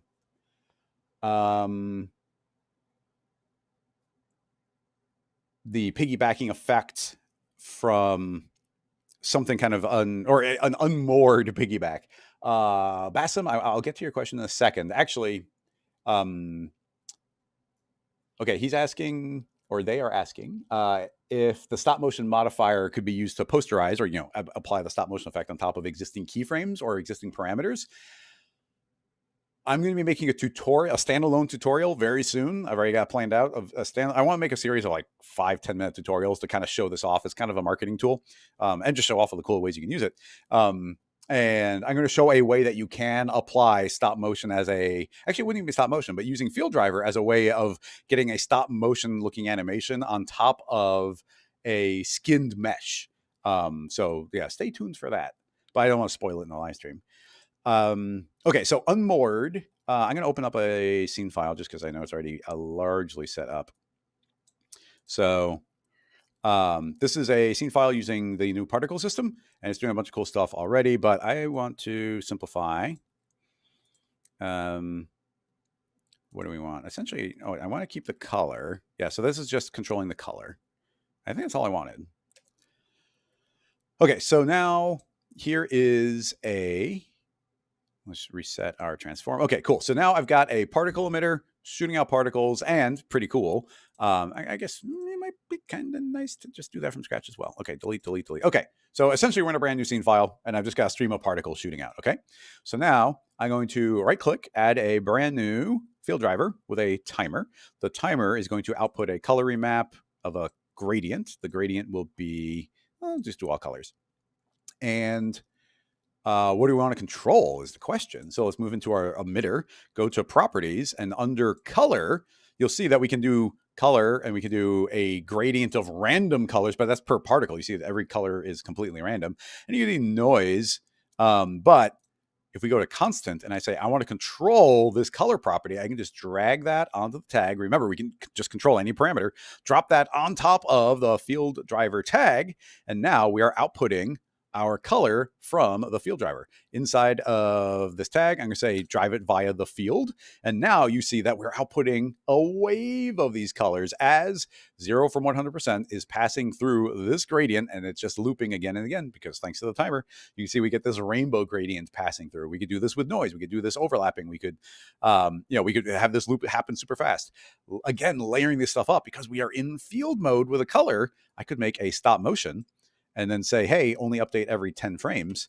And now look, we get solid bursts of color instead of that transition between. This is like a way of visualizing it. Now, I'm saying every 10 frames, and keep in mind the timer is running over 30 frames, so we only get 3 colors because we're getting the timer divided by 3. So let's increase that to 90. So now we should get, we're going to get we're going to get a lot more colors passing through as it goes, and we get these nice solid bands of color. And they are moving kind of quick, but I think we'll be able to see it. I could layer up again. Let's put on that delay with some smooth and make sure it's affecting the color. And now you can see, let's slow it down a little bit. You can see that we get these bands of color, but it's actually going to transition smoothly between the colors. So I'll let that play a little bit. And now you can see, look at that little bit of a transition between the 2 colors. Just a little bit of a transition, nothing too crazy. Let me try and see one a little bit more. But yeah, you see that little transition there. So with no smoothing, you can see harsh transition. With a decent amount of smoothing those out. So much control by combining stop motion along with delay. Now, I have been showing stop motion in a very simplified form because we can add variation to the stop motion. You can say that it should start a little earlier, a little bit later, and you can use it with things like cloners where every clone has a different offset from each other. And I've definitely got some scene files to show off to show that. But yeah, really powerful there. And then again, I didn't talk about it too much, but we've also got a BPM mode, a beats per minute mode inside of stop motion. So instead of it updating, like we said, like every 20 frames, we could say, actually, it's updating every 200 beats per minute. So if you had a song, you'd be having this go like update, update, update, update, update based on the song. So yeah, pretty cool to just be able to type in the number and say, only update every once in a while. And it's just every value that came below it, including position, the values. So position and rotation and scale, anything you're controlling is this button. And then the color is the color button. So yeah, really powerful there. So anyway, I just want to show that off. So yeah, now we get these lovely bursts of color. So now what I actually want to talk about was piggyback, an unmoored piggyback. So how do we do that? Well, what I'm going to do is let's make a brand new tag, and I'll say field driver tag, and hold down Alt to add to it. And I'm going to say I want to control the rotation. So inside the tag, let's say control rotation. And we're actually going to want pretty small values here. I'm going to start with 30, but it's probably too big. So you can see that we have a noise, really straightforward. We've got a noise, a rocket noise right now. And you see it's just wiggling it around, kind of like letting those wiggle all over the place, kind of shooting off in that direction. So pretty cool. And of course, all the basic settings, we can increase that contrast. We can say go 500%. And then you see it's like shooting these waves all over the place. So like so many different fun ways of layering this up on top of, in this case, particles. So, dig that. We go super crazy. Let's do like 5,000. So now it's going to be like all these little teeny wiggles bursting in every direction. Stop motion as far as the direction. So yeah, very, very, very, very powerful. But now let's go back to the speed, slow. Contrast is fine. But now I'm going to, what are we saying? Well, right now it's saying to rotate, based on 0 to 100%, these values. But I'm going to do something strange. I'm going to go and activate piggyback. But here's the important thing to note is there is no keyframe. There's nothing driving the rotation except for this, which means that piggyback is going to make field driver start behaving additively. It is going to add on. That's what it did with the camera. It added onto the existing position. It's just the position kept getting reset back to where it said to animate from. But now it's not getting reset. So that means it's just going to be a feedback loop to say update and an update on top of that and an update on top of that every single frame. So let's activate it. And now as soon as I turn that on, you're going to see that now we've kind of got this fire hose and it's moving all over the place. And what's great about this is essentially an infinite random. It's just constantly building upon itself and going further and further and further. And what's crazy, given the current setup, is if I hit rewind, it's not even going to jump to a new location. It's the rotation. It's going a little fast. Let me see if I can slow it down just so I can show this off. Let's say 11. So every single frame, it's adding up to 11 or adding up to minus 11 on every axis of the rotation and it's just going to keep on adding and adding. So even if I rewind my animation, it's not resetting the animation. Look at like the Z direction. It's just, if I hit rewind, it's just continuing from where it currently is. So like it's purely additive, which is insane. So this is a kind of a fun thing to be able to be like, no, I want to infinitely spin this around, infinitely like be random in every orientation. It's kind of like, you know, imagine if you kind of wanted to do this without piggyback, you'd type in some giant number and some tiny little slow noise, but mathematically being able to have something just drive and add forever, like that's, you know, that's where the power comes in. Super dig that. Now we did make a button, like I said, that was kind of like, that's just like the mathematical outcome for if you do this type of thing. If you say, okay, piggyback is going to ride on the back of other keyframes, but we were like, oh wait, it can also ride not on the back of keyframes. So we added in this button called store 0 reset values. So if I click on that, we have now said that there is a value when we get to the time of 0, or whatever your first keyframe in the timeline is. When you get to that value, reset back to whatever we just stored. So if I hit rewind now, it is going, you see every time I click it that this X value is pointed like down and to the right. You see it does now have a reset value. So that means if I were to send this to a render farm, it will look the same every time. If I clear that value, every time I send this to the render farm, it's going to be different because it doesn't actually reset. Now that this is a really cool addition, it's a really cool power to have on there because yeah, now you get essentially non-repeating animations. I don't know if you've ever done this. I feel like this is only a me thing, but in the past I've tried to like animate something with noise and then tell it to start like spinning around, but it's like, yeah, but I want to be able to spin like a bunch of times in one direction before it might reset. So you end up putting in like 7,000 degrees for the rotation, but because noise is random, you suddenly get like a really, really, really fast part and a really slow part, where here you're going to get consistent randomness from it. And it's all about adding on the current value. So we can make these larger, we can make it smaller, and the noise still matters. If we go into the noise and I say that the speed is slower, watch, it's still moving just as much, but the noise is going to change less frequently. So let's have it go like real slow, like 1 degree on the speed. Oh, wait, it's still adding. Okay, it is still just additive, but it's just the orientation that's going to be shifting. And then that is the case, right? If we go, yeah, okay, yeah. So it is. You see, if I have it be a real slow noise, it's constantly moving, but constantly slowly changing. But if we start going faster, then now you see the change is happening quickly. It's the same amount of rotation, but just what is the orientation it's going to rotate to? If we start going really fast, you start getting these tiny little wiggles in there. So the speed starts behaving very differently, where it's not actually rotating any faster. It's just that the orientation of change changes. So again, kind of a completely different side tangent. And I don't even know if I don't think I talked about this in any of the training, but I think it's actually a powerful addition on the tool. So yeah, pretty cool. Pretty cool. You know, I haven't actually tried putting like smoothing on top of that. Okay, yeah, so it can successfully smooth that out. That's pretty cool. So we have that little crazy jitter, but if I add in a little bit of smoothing, just takes that edge off. Add a lot of bit of smoothing, takes more of the edge off. A lot of smoothing. Now it's just going to be slowly rotating. Very cool. Ah, I dig it. I dig it.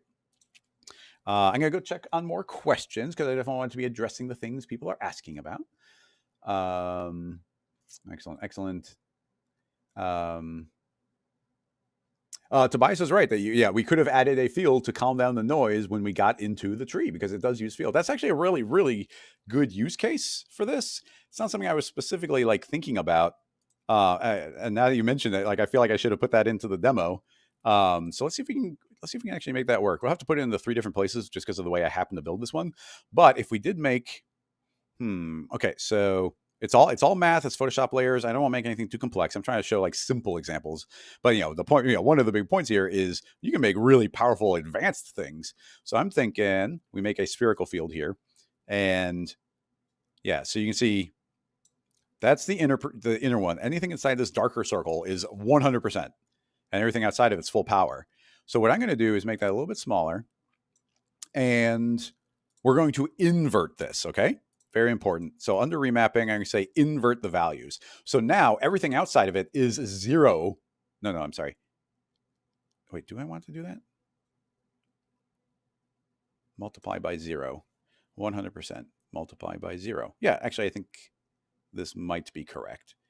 I might have to layer this up a couple times. It's a little, this type of math can end up being a little bit unintuitive. So I got the spherical field, and I think I want to multiply, but that might start making it rotate in a strange orientation. Let's say that multiplies, and we'll also go to medium and also say that the same spherical field in this kind of unrelated tab, like unrelated stuff going on, is also going to multiply. And then let's go to the smoothing one and also say we're going to multiply.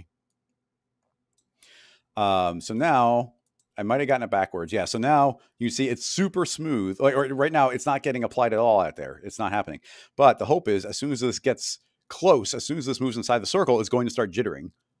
So now it moves in. And now as we get to this inner part, it started getting all super crazy. I'm going to make it bigger just to make the range go. And it's backwards. So I'm going to say invert. So now you can see that it's all super shaky out here. But as it starts passing through this, the hope is it's going to start calming down. And then as it gets to the super inner one, it should fade out to nothing. Let's see. Calms down, and now super smooth. So now let's ride on the camera. So full power. And as we start passing into the spherical, wait for a little bit. And okay, now we're starting to enter.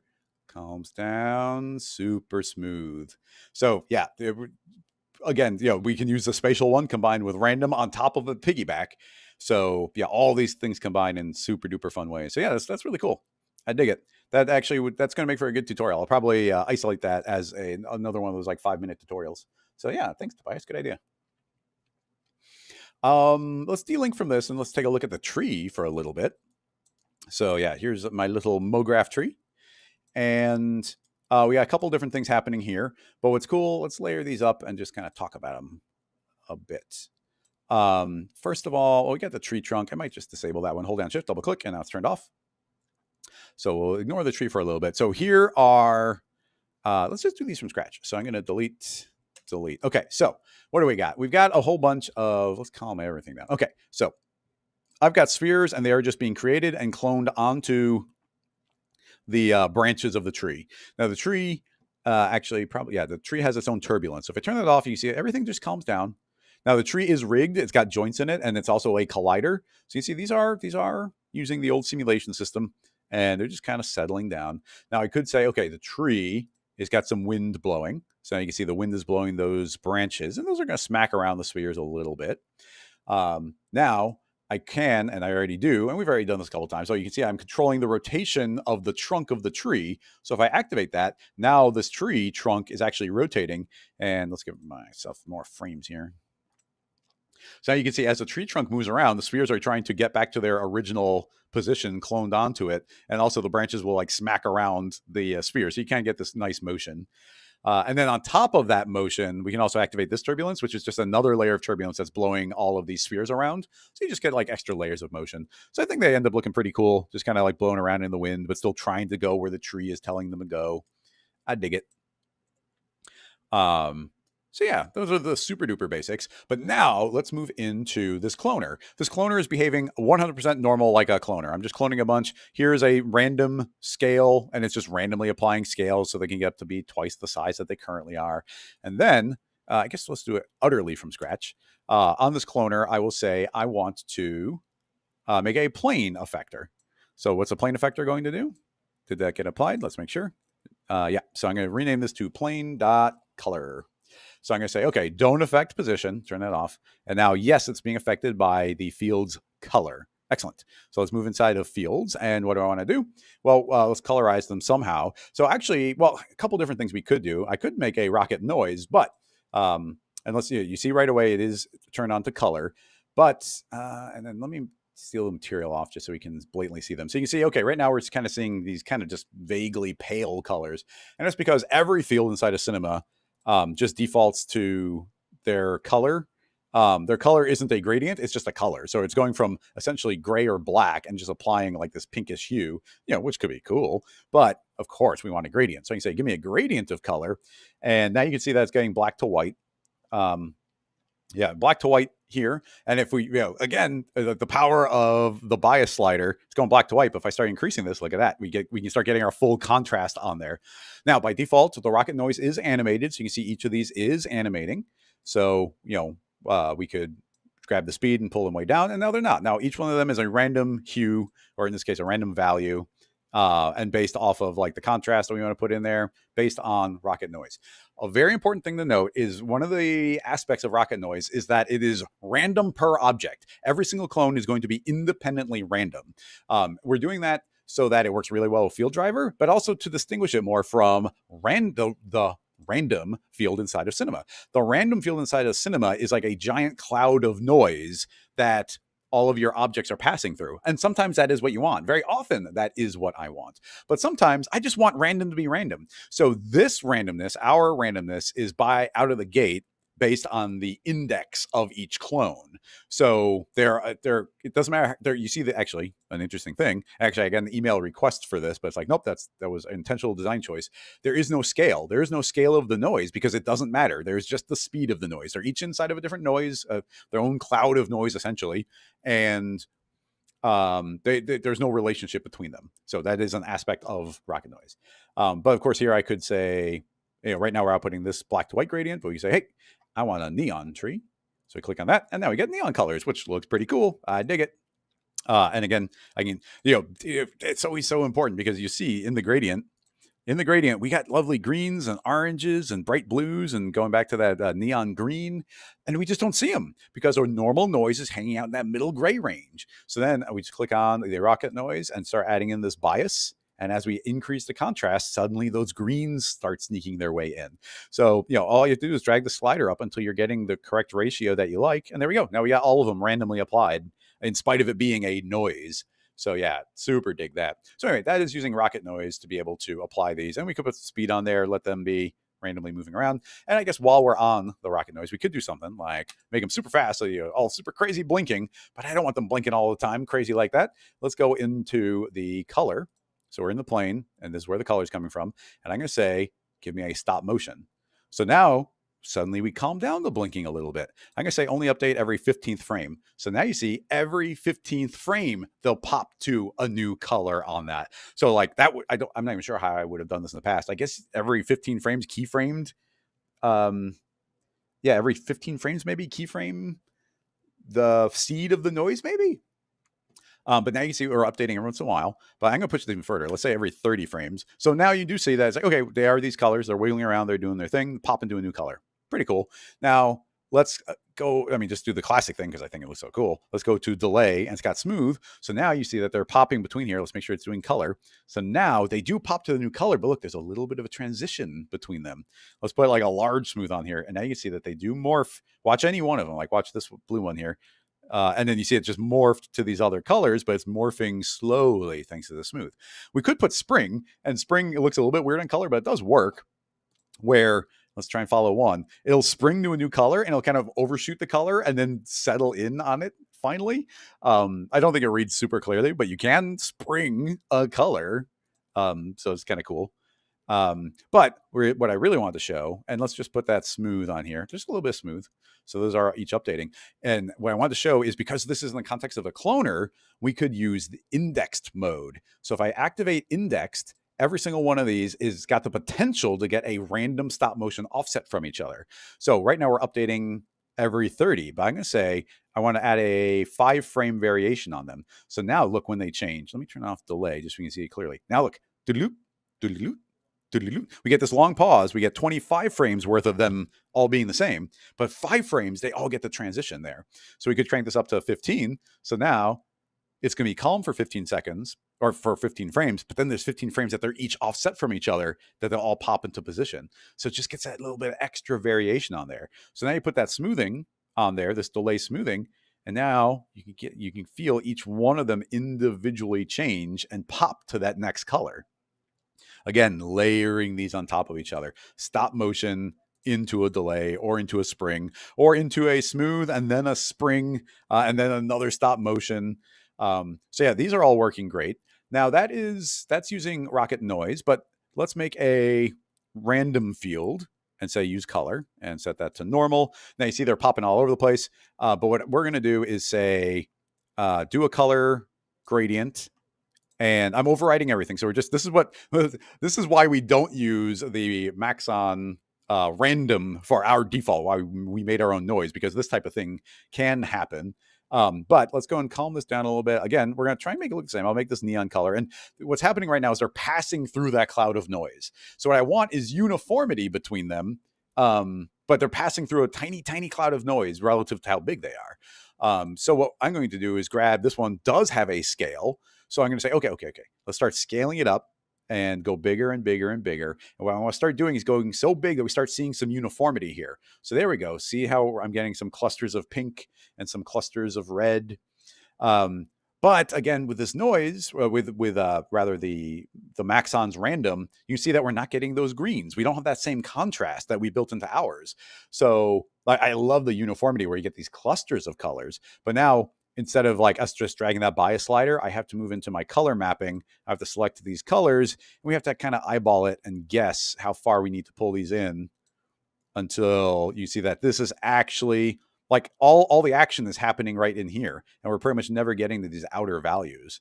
But, having now moved it into these positions, like, okay, cool. Our random field here is doing what we want it to do. Now, as I said, that's currently overriding everything. Now we could grab our rocket noise and put that on top of it. Actually, it's not quite sure why they're combining that way. Oh, that's because our speed is still up super crazy high. Put that to 0. So I could say like, okay, yeah, do that. And I'm going to start overlaying them a little bit. So now we've got, let's even scale that up a little bit more. Actually, I think this is going to be a good way to show some stuff off.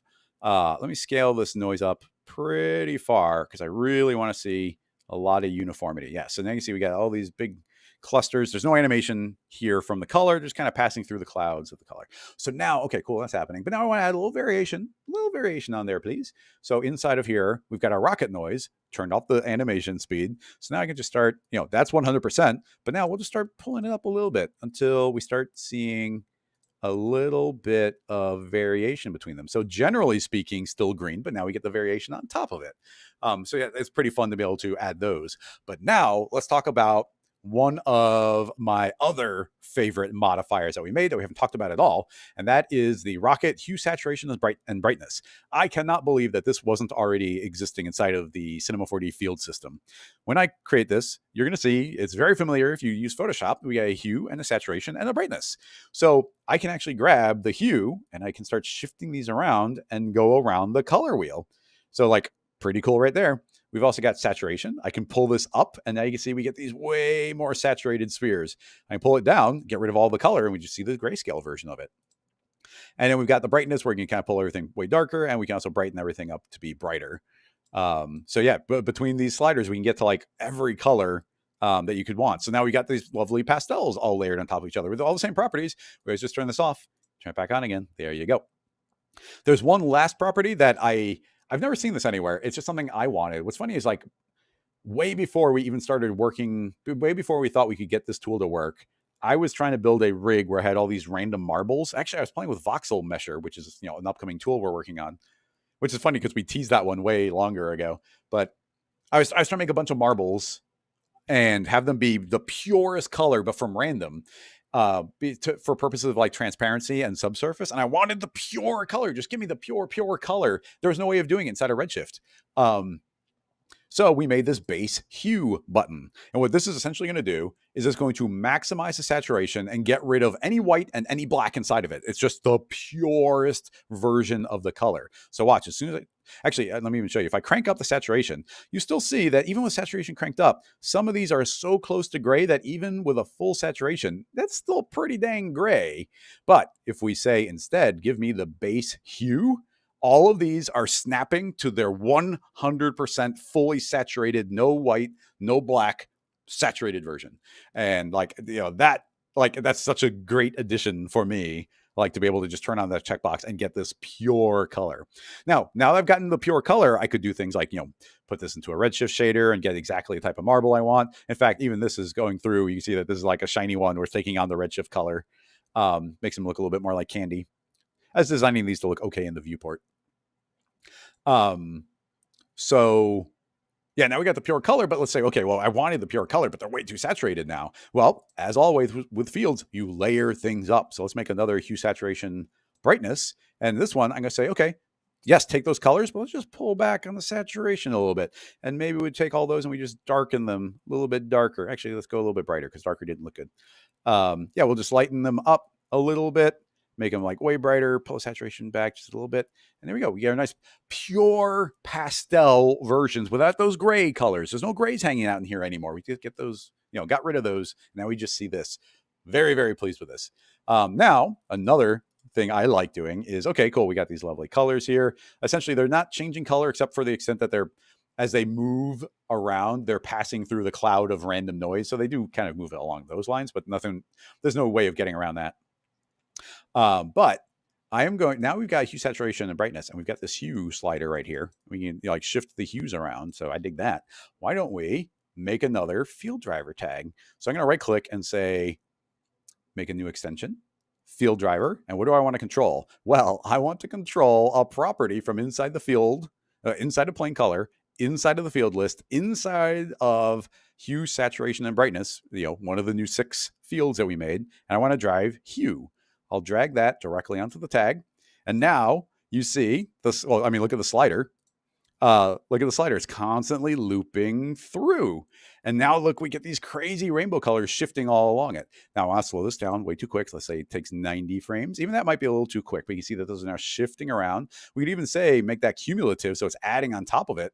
Make sure I'm unclamped here. And you see that this slider is actually unclamped. So it can just keep on looping around and around and around the color wheel. Not, it's not too different to be looping or adding through it, but yeah, it's unclamped. And now this hue is just constantly passing through. I'm going to turn that off just so you can really see these shifting through their colors. So now that's happening, why don't we, those all were on top of what we had. So now let's put the stop motion on top of those. So now the stop motion had to like initialize its values. That's why those were dark in the beginning. Just like delay, it is frame dependent. So it essentially has to play from the beginning to get a super accurate view. So now you can see that each of them is updating, and it's got the variation on them right now. So I can say, don't worry about the variation. So now you see that every 30 frames, they're all popping to their new value. But I can say, add on some variation. So 15 frames of calm and then 15 frames of transitioning, all of them. And then on top of that, we'll grab this delay and put that on top and add a little smoothing on top of it. And now you see each of them pop through their colors, shifting through, and we're always getting these beautiful, like heavy saturation colors. And we can still shift the hue and everything after the fact of these. We can make sure we're still getting those pure colors again. Because even now, as they do those transitions, maybe the transition's passing through some sort of gray, and we never want to see those grays. Let's make another hue. And this hue again, let's just say, okay, after everything else that's happened, make sure you're getting that base color. And we're back to like super duper fully saturated.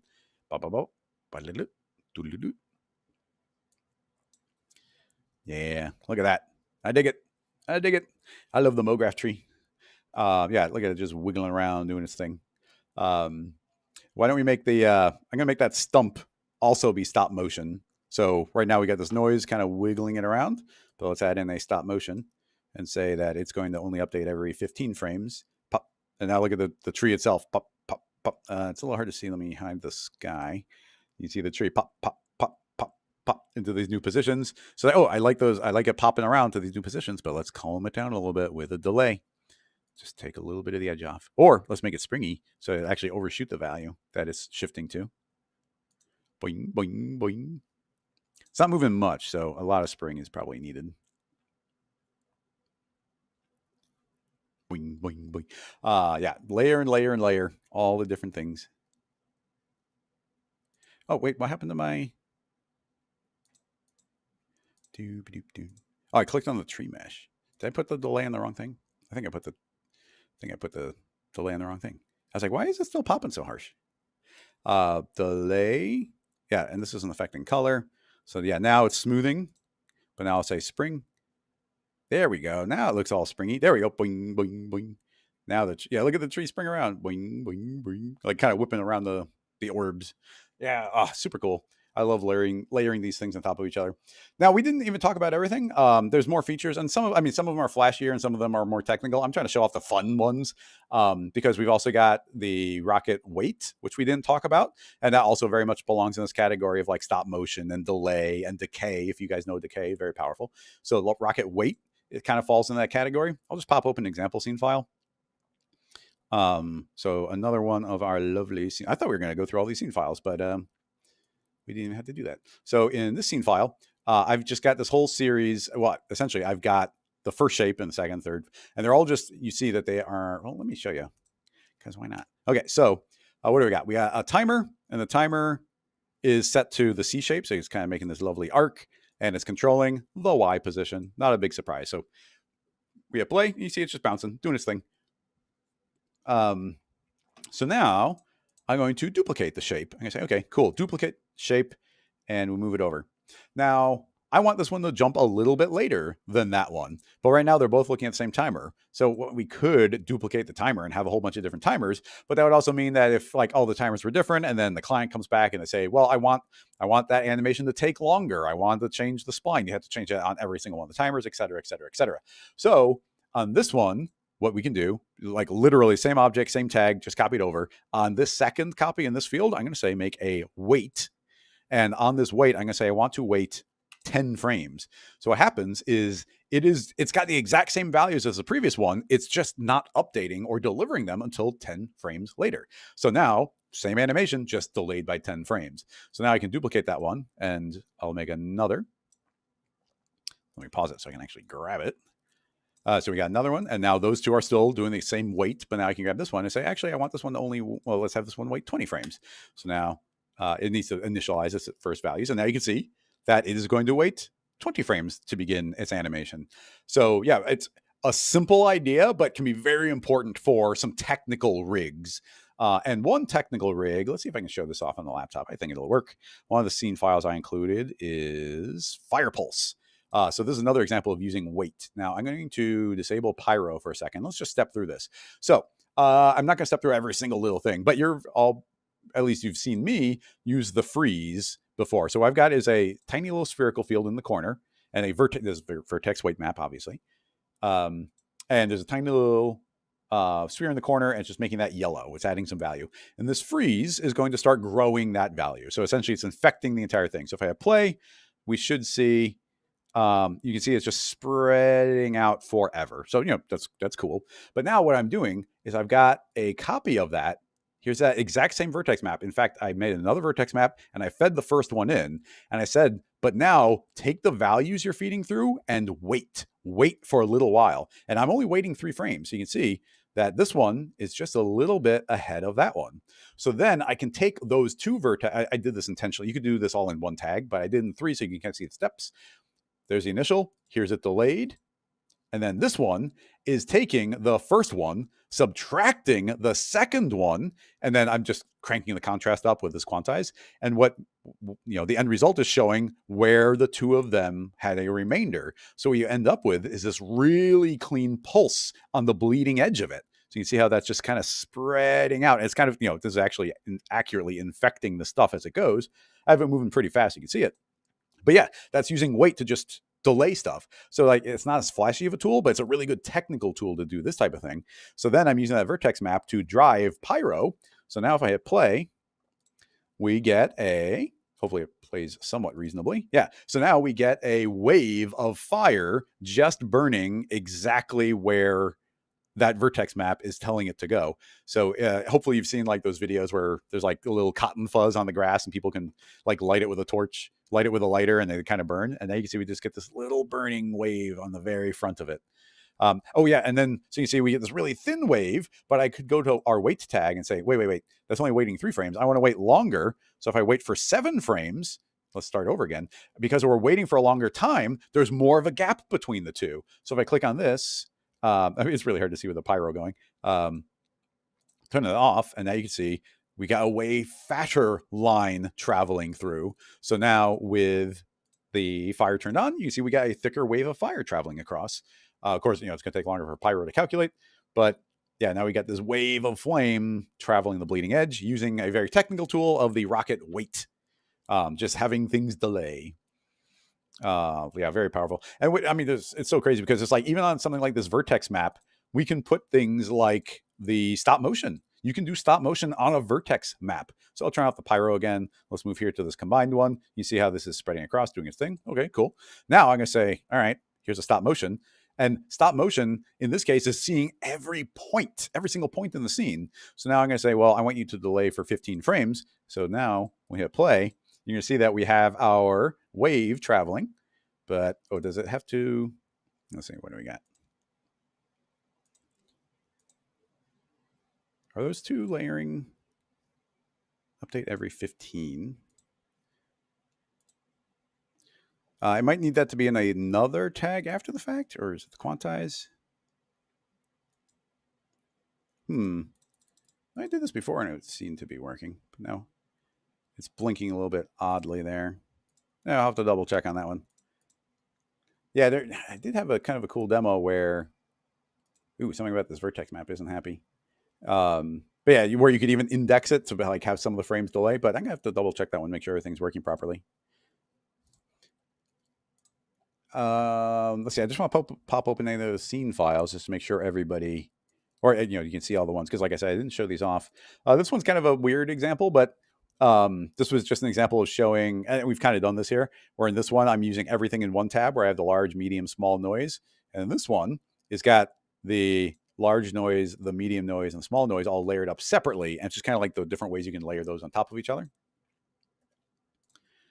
And then layering fields. I built this one for promotional material, but I feel like it's a little manic for explaining things, unless I can like talk about it. So this is actually like the same rig again and again and again, just layering up different fields in different interesting ways. So essentially this big fat pink line is like the base one. And then I have this skinny pink line, and that's just adding noise on top of that baseline. And then I'm using stop motion to have it do like these hard transitions on top of that. And then I'm putting a springy delay on top of that. So now you see this kind of like light blue one is like overshooting that stop motion one. So suddenly we get this kind of like cool sine wave, really smoothly transitioning. And then alternatively, here's like a delay small, and you can see how this one like will now overshoot the blue one. So yeah, I think it's a cool demo, but maybe a little manic in the viewport. HSB. Oh yeah, this one's just showing off. So I just got all these cloners. So this is the original one with some kind of like mild colors, desaturate, saturate, hue shift, darken, lighten, base hue, and then the last one being the animated hue. And then we've got weight bounce. Oh wait, I already got that one open. Let's jump to link. We didn't really talk about link, and we're pretty much out of time. But yeah, link. To see the short version is a tag. It's a field that you can link to a field driver tag. So essentially, if a field driver tag is saying output 100%, like it's outputting that value.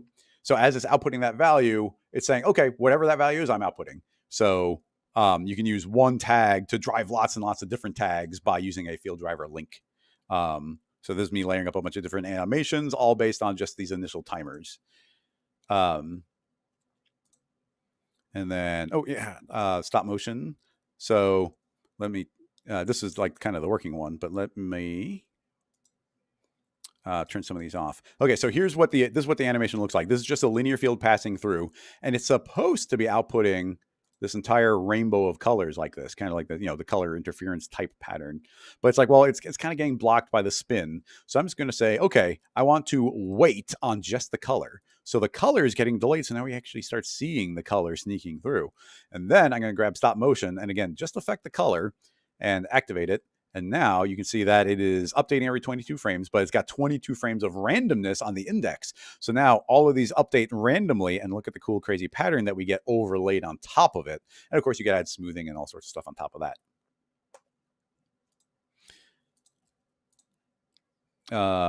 This one's pretty fun. I like this one a lot. So it's a lot of stuff we just talked about, but kind of like really pared down, where we start out with like just really clean animation where, what do we got? We got a timer, and the timer is saying rotate every 60 frames. So boop, boop, boop. And if I click on the timer, you'll see that we are doing the ease out. So it's and it's added, it's like every value is adding on top of the previous one. So because cumulative is turned on. So you can see that these layer and layer and layer up on top of each other. So turns.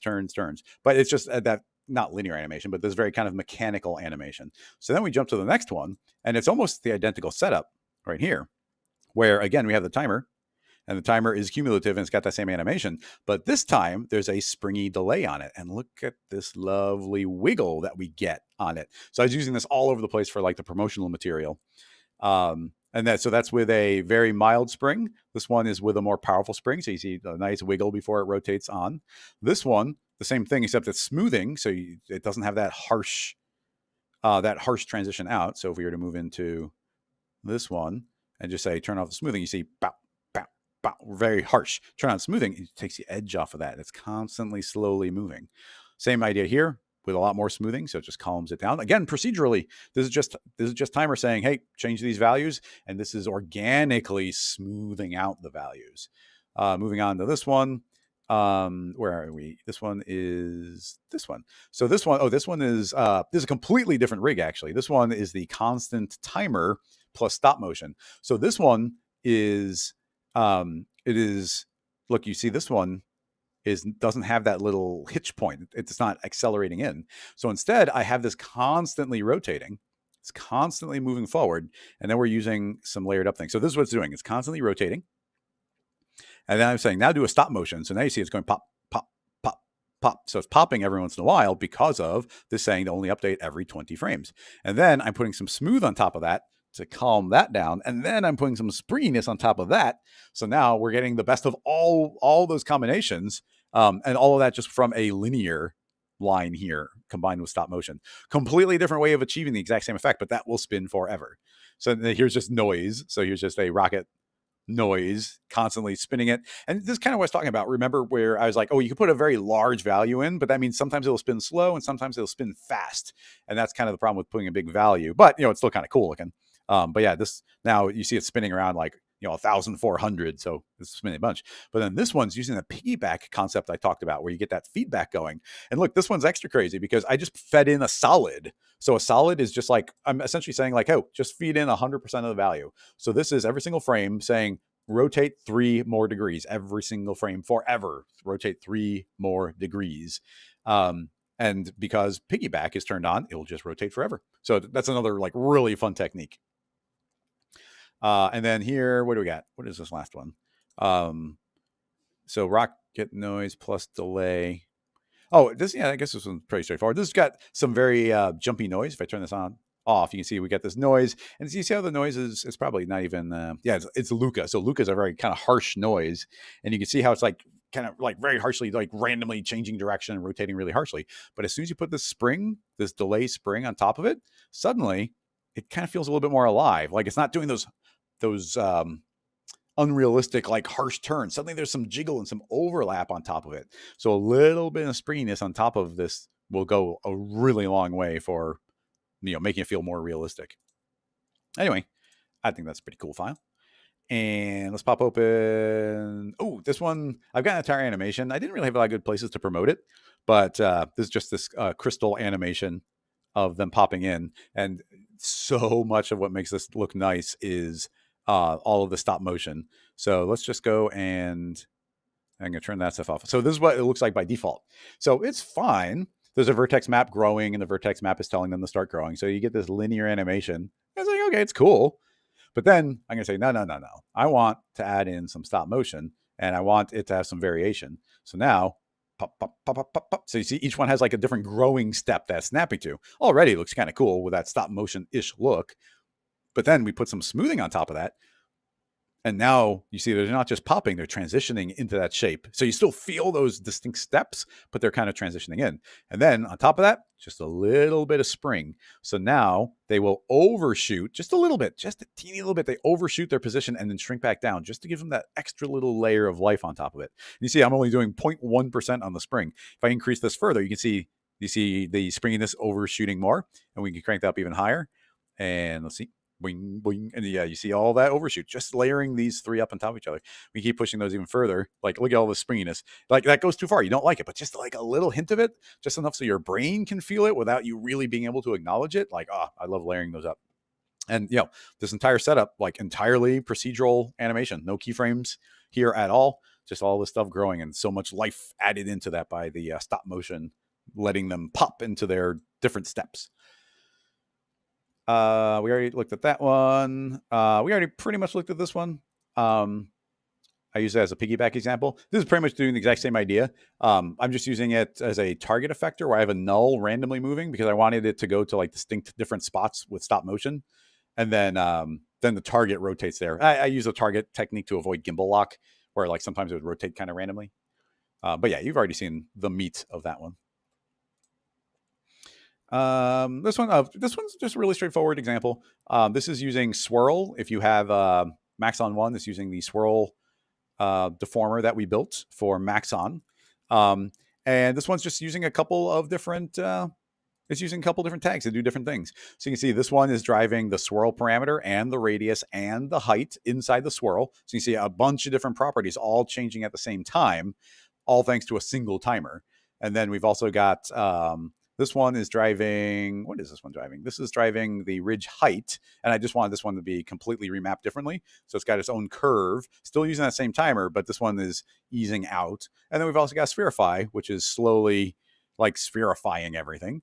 And then that one's also just being fed the exact same thing. So use 3 tags, linked like 7 different parameters, all to a single timer. And you get this nice rotation and simulation on top of it to make it look nice and make it look like it's not colliding. Simulation is super important here. But again, it's like the client comes back and goes, oh, I like it, but like, it has to happen faster or has to happen slower. Like, it's going way too quick. I can just go in here, change the single timer. And now all of them are going to take longer to get to their position at 600. And we also like ease it in, ease it out. And yeah, complete control just via a single timer controlling it here. So yeah, hopefully that one is informative. This one is neat. Let's see how well it runs. This is actually a variation on one of my What's New videos.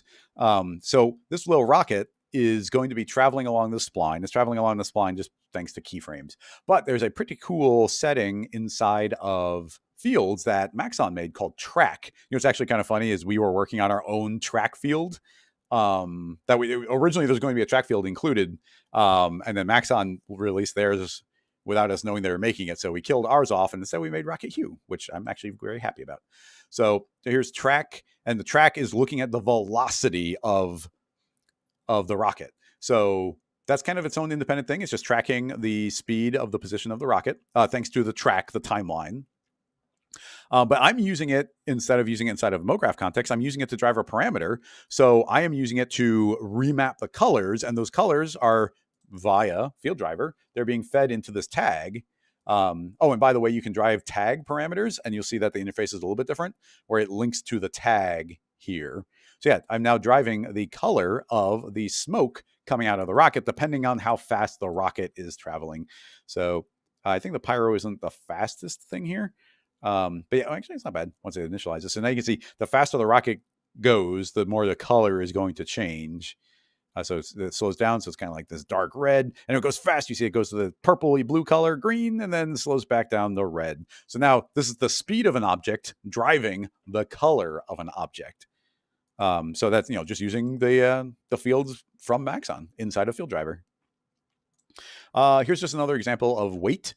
There's a single linear field going here, and I've got 3 different motexts. They're not called motexts anymore, they're just called text. But in each of them, the letters are being controlled by their own field, via their own effector, rather. And you see each one has its own weight. So the different weights are telling it to this one to wait, an extra 20 seconds, and this one to wait an extra 40 seconds, and they all driven by the same thing. So I could always go back and modify the single linear field, and all of them would get retimed accurately. MoGraph tree, we already playing with that one. This one's really straightforward, but here's an infinitely ticking clock. So this is a modification of the icon of the rocket timer itself. And you can just see the timer is going to be tick, tick, tick, slowly doing the seconds. And mathematically, accurately, this should be running for 1 hour. So you can see as I spin it around, you can see that you've got the minute hand spinning. And if I keep on going, you can see the hour hand go from noon to 1. Yep. So just 3 timers enabling this to run forever. If I click on the second hand, you can see how the value tick, tick, tick. And that one is moving quickly, so you put that little extra springiness on top of it, along with a stop motion. So just the way these layer up, like we'll be constantly using these. Oh yeah, and this one's kind of weird. This was inspired by Smearballs. He does a lot of this type of thing. So I've just got one of the characters from the the motion capture in the asset browser in here, and I'm using a tracer object. And then I'm using a technique I learned from Mike the Monkey, where I have a tracer object, and instead of keyframing it, I am driving the Z position. Actually, I probably did have two there. Anyway, this is just additive forever. And you see us now pulling these lines backward, and you get these really cool trails behind it. And then I also used a different one, a random, to be randomly rotating. So you can see his hips are like flopping his entire torso around. So yeah, just some nice, some nice layered up animation there on top of some keyframes. Pretty fun. Yeah, a lot. So all these scene files are already included inside of the bundle. So you should definitely go and check those out. Hopefully they're really nice examples. But I'm constantly getting inspired and thinking of cool new ways of combining these things just as we start playing around. It was kind of last second I was like, oh yeah, there's the new track field. Like I could use a track field to drive color, or we could use the acceleration of an object to drive how much shake there's going to be. Like there's a lot of cool possibilities. Like it's actually pretty insane once you start combining all of those. I'm going to go, let's check out a couple of, let's check out the chat. And actually, thank you, Justin, for reminding me. I didn't want to say this ahead of time because it stopped people from purchasing, but I'm going to give one copy away. I'm going to give one copy away to people who are hanging out in the chat. We're only doing one copy, combining both chats, but I did want to give away a single bundle of the tools. And that's just for the people who stuck out in this thread, in this live stream for the entire time. So thank you so much, everybody, for coming and hanging out. And of course, for supporting Rocket Lasso. If it turns out you already own this one, if you already picked it up, then you can get a different tool. So let's go ahead and tinker, or let's go ahead and figure out who's going to do it. So if you are still here in the chat, the way this is going to work is I'm going to copy the names from the chat. I'm going to paste them into a random text generator or a random alphabetizer type of thing. And that is going to tell us who's going to win. So let's go, and I'm trying to find wherever I have that text hidden. Give me a second. I didn't have the tab because I didn't want to spoil. Oh, there, under text editing, I've got the alphabetizer. So yeah, everybody who's a regular here should know this. I've got my, we do this really silly system here where I'm going to say, I want to there's going to be such better ways of doing this, but I'm going to click randomize, and I'm going to go into the Twitch chat. I'm going to hit select all and copy and paste. So there's all the chat. And now I'm going to go do the same thing on the YouTube chat, copy and paste. So now all of, well, it's probably not all the chat, but all the recent chat has now been pasted in here. And I'm going to hit the randomize button. And after I hit the button at the very top, it might be not literally the top, but at the top of the chat, whoever is closest to the top is going to win a free bundle. So, and that is just a thank you for people coming and hanging out. But if you don't happen to get a copy, of course, like I said, the best way of supporting Rocket Lasso is to buy one of our tools, and they're still on sale for, like I said, this is already 30% off because it's a bundle. And then on top of that, 15% off for the launch sale. So anyway, here is going to be the free copy. I'm going to hit randomize, scroll up to the very top, and it looks like it's 3D Druid or 3 Druid cool. Now you still have to be here. If Druid is not here and doesn't claim it, then they don't win it. Oh, wait, I think three. Oh, actually, it's not 3 Druid Cruel. It's just 3 Druid. And they were the most recent person in the chat. So I imagine they are still here. So yeah, congratulations. Try and message me on Slack. Yep, there you go. You're here. So message me on the Rocket Lasso Slack channel. If you're not already on the Rocket Lasso channel, you should. Let's go to rocketlasso.com. And I'll do it. So you can head on over to rocketlasso.com, go to community, and you can go and sign up here and message me there so I know it's you. And if anybody else isn't here, that's a great place for people to hang out and chat with like other types of people who are hanging out in this chat. All the different cool artists who hang out and do different community posts and contests and just asking and answering questions for each other. It's really cool. Anyway, hopefully that gives you a nice overview of some of the things this tool could do. I mean, we could go on for like hours and hours and hours and hours. We already just did 2 hours straight talking about it. And like, there's literally entire fields that are included in this that we didn't even really talk about. We barely glanced at the parts of our ability to drive multiple parameters at the same time, multiple parameters in multiple tabs using multiple field lists, combining fields and layering them up on top of each other. Like, hopefully you see there's just a lot of power in this tool, and it's really exciting. Thank you so much, everybody, for supporting Rocket Lasso. As always, without the support of people buying tools, we wouldn't be able to make more tools. We wouldn't be able to do live streams, and I wouldn't be able to make What's New videos or any tutorials, or even do like presentation stuff for Maxon. Like, this is what funds it. So thank you so much, everybody. It is deeply appreciated. And yeah, I think that will wrap this one up. Thank you so much, everybody, for hanging out as always and supporting. Always appreciated. But for now, hopefully I see some people at Half Res, which is happening in less than a month now, I think. Yeah, so see you at Half Res, and if not, I'll see you in another tutorial or at the beginning of Rocket Lasso Live Season 7. So that's going to wrap this all up. Thank you, everybody. See you next time. Bye-bye.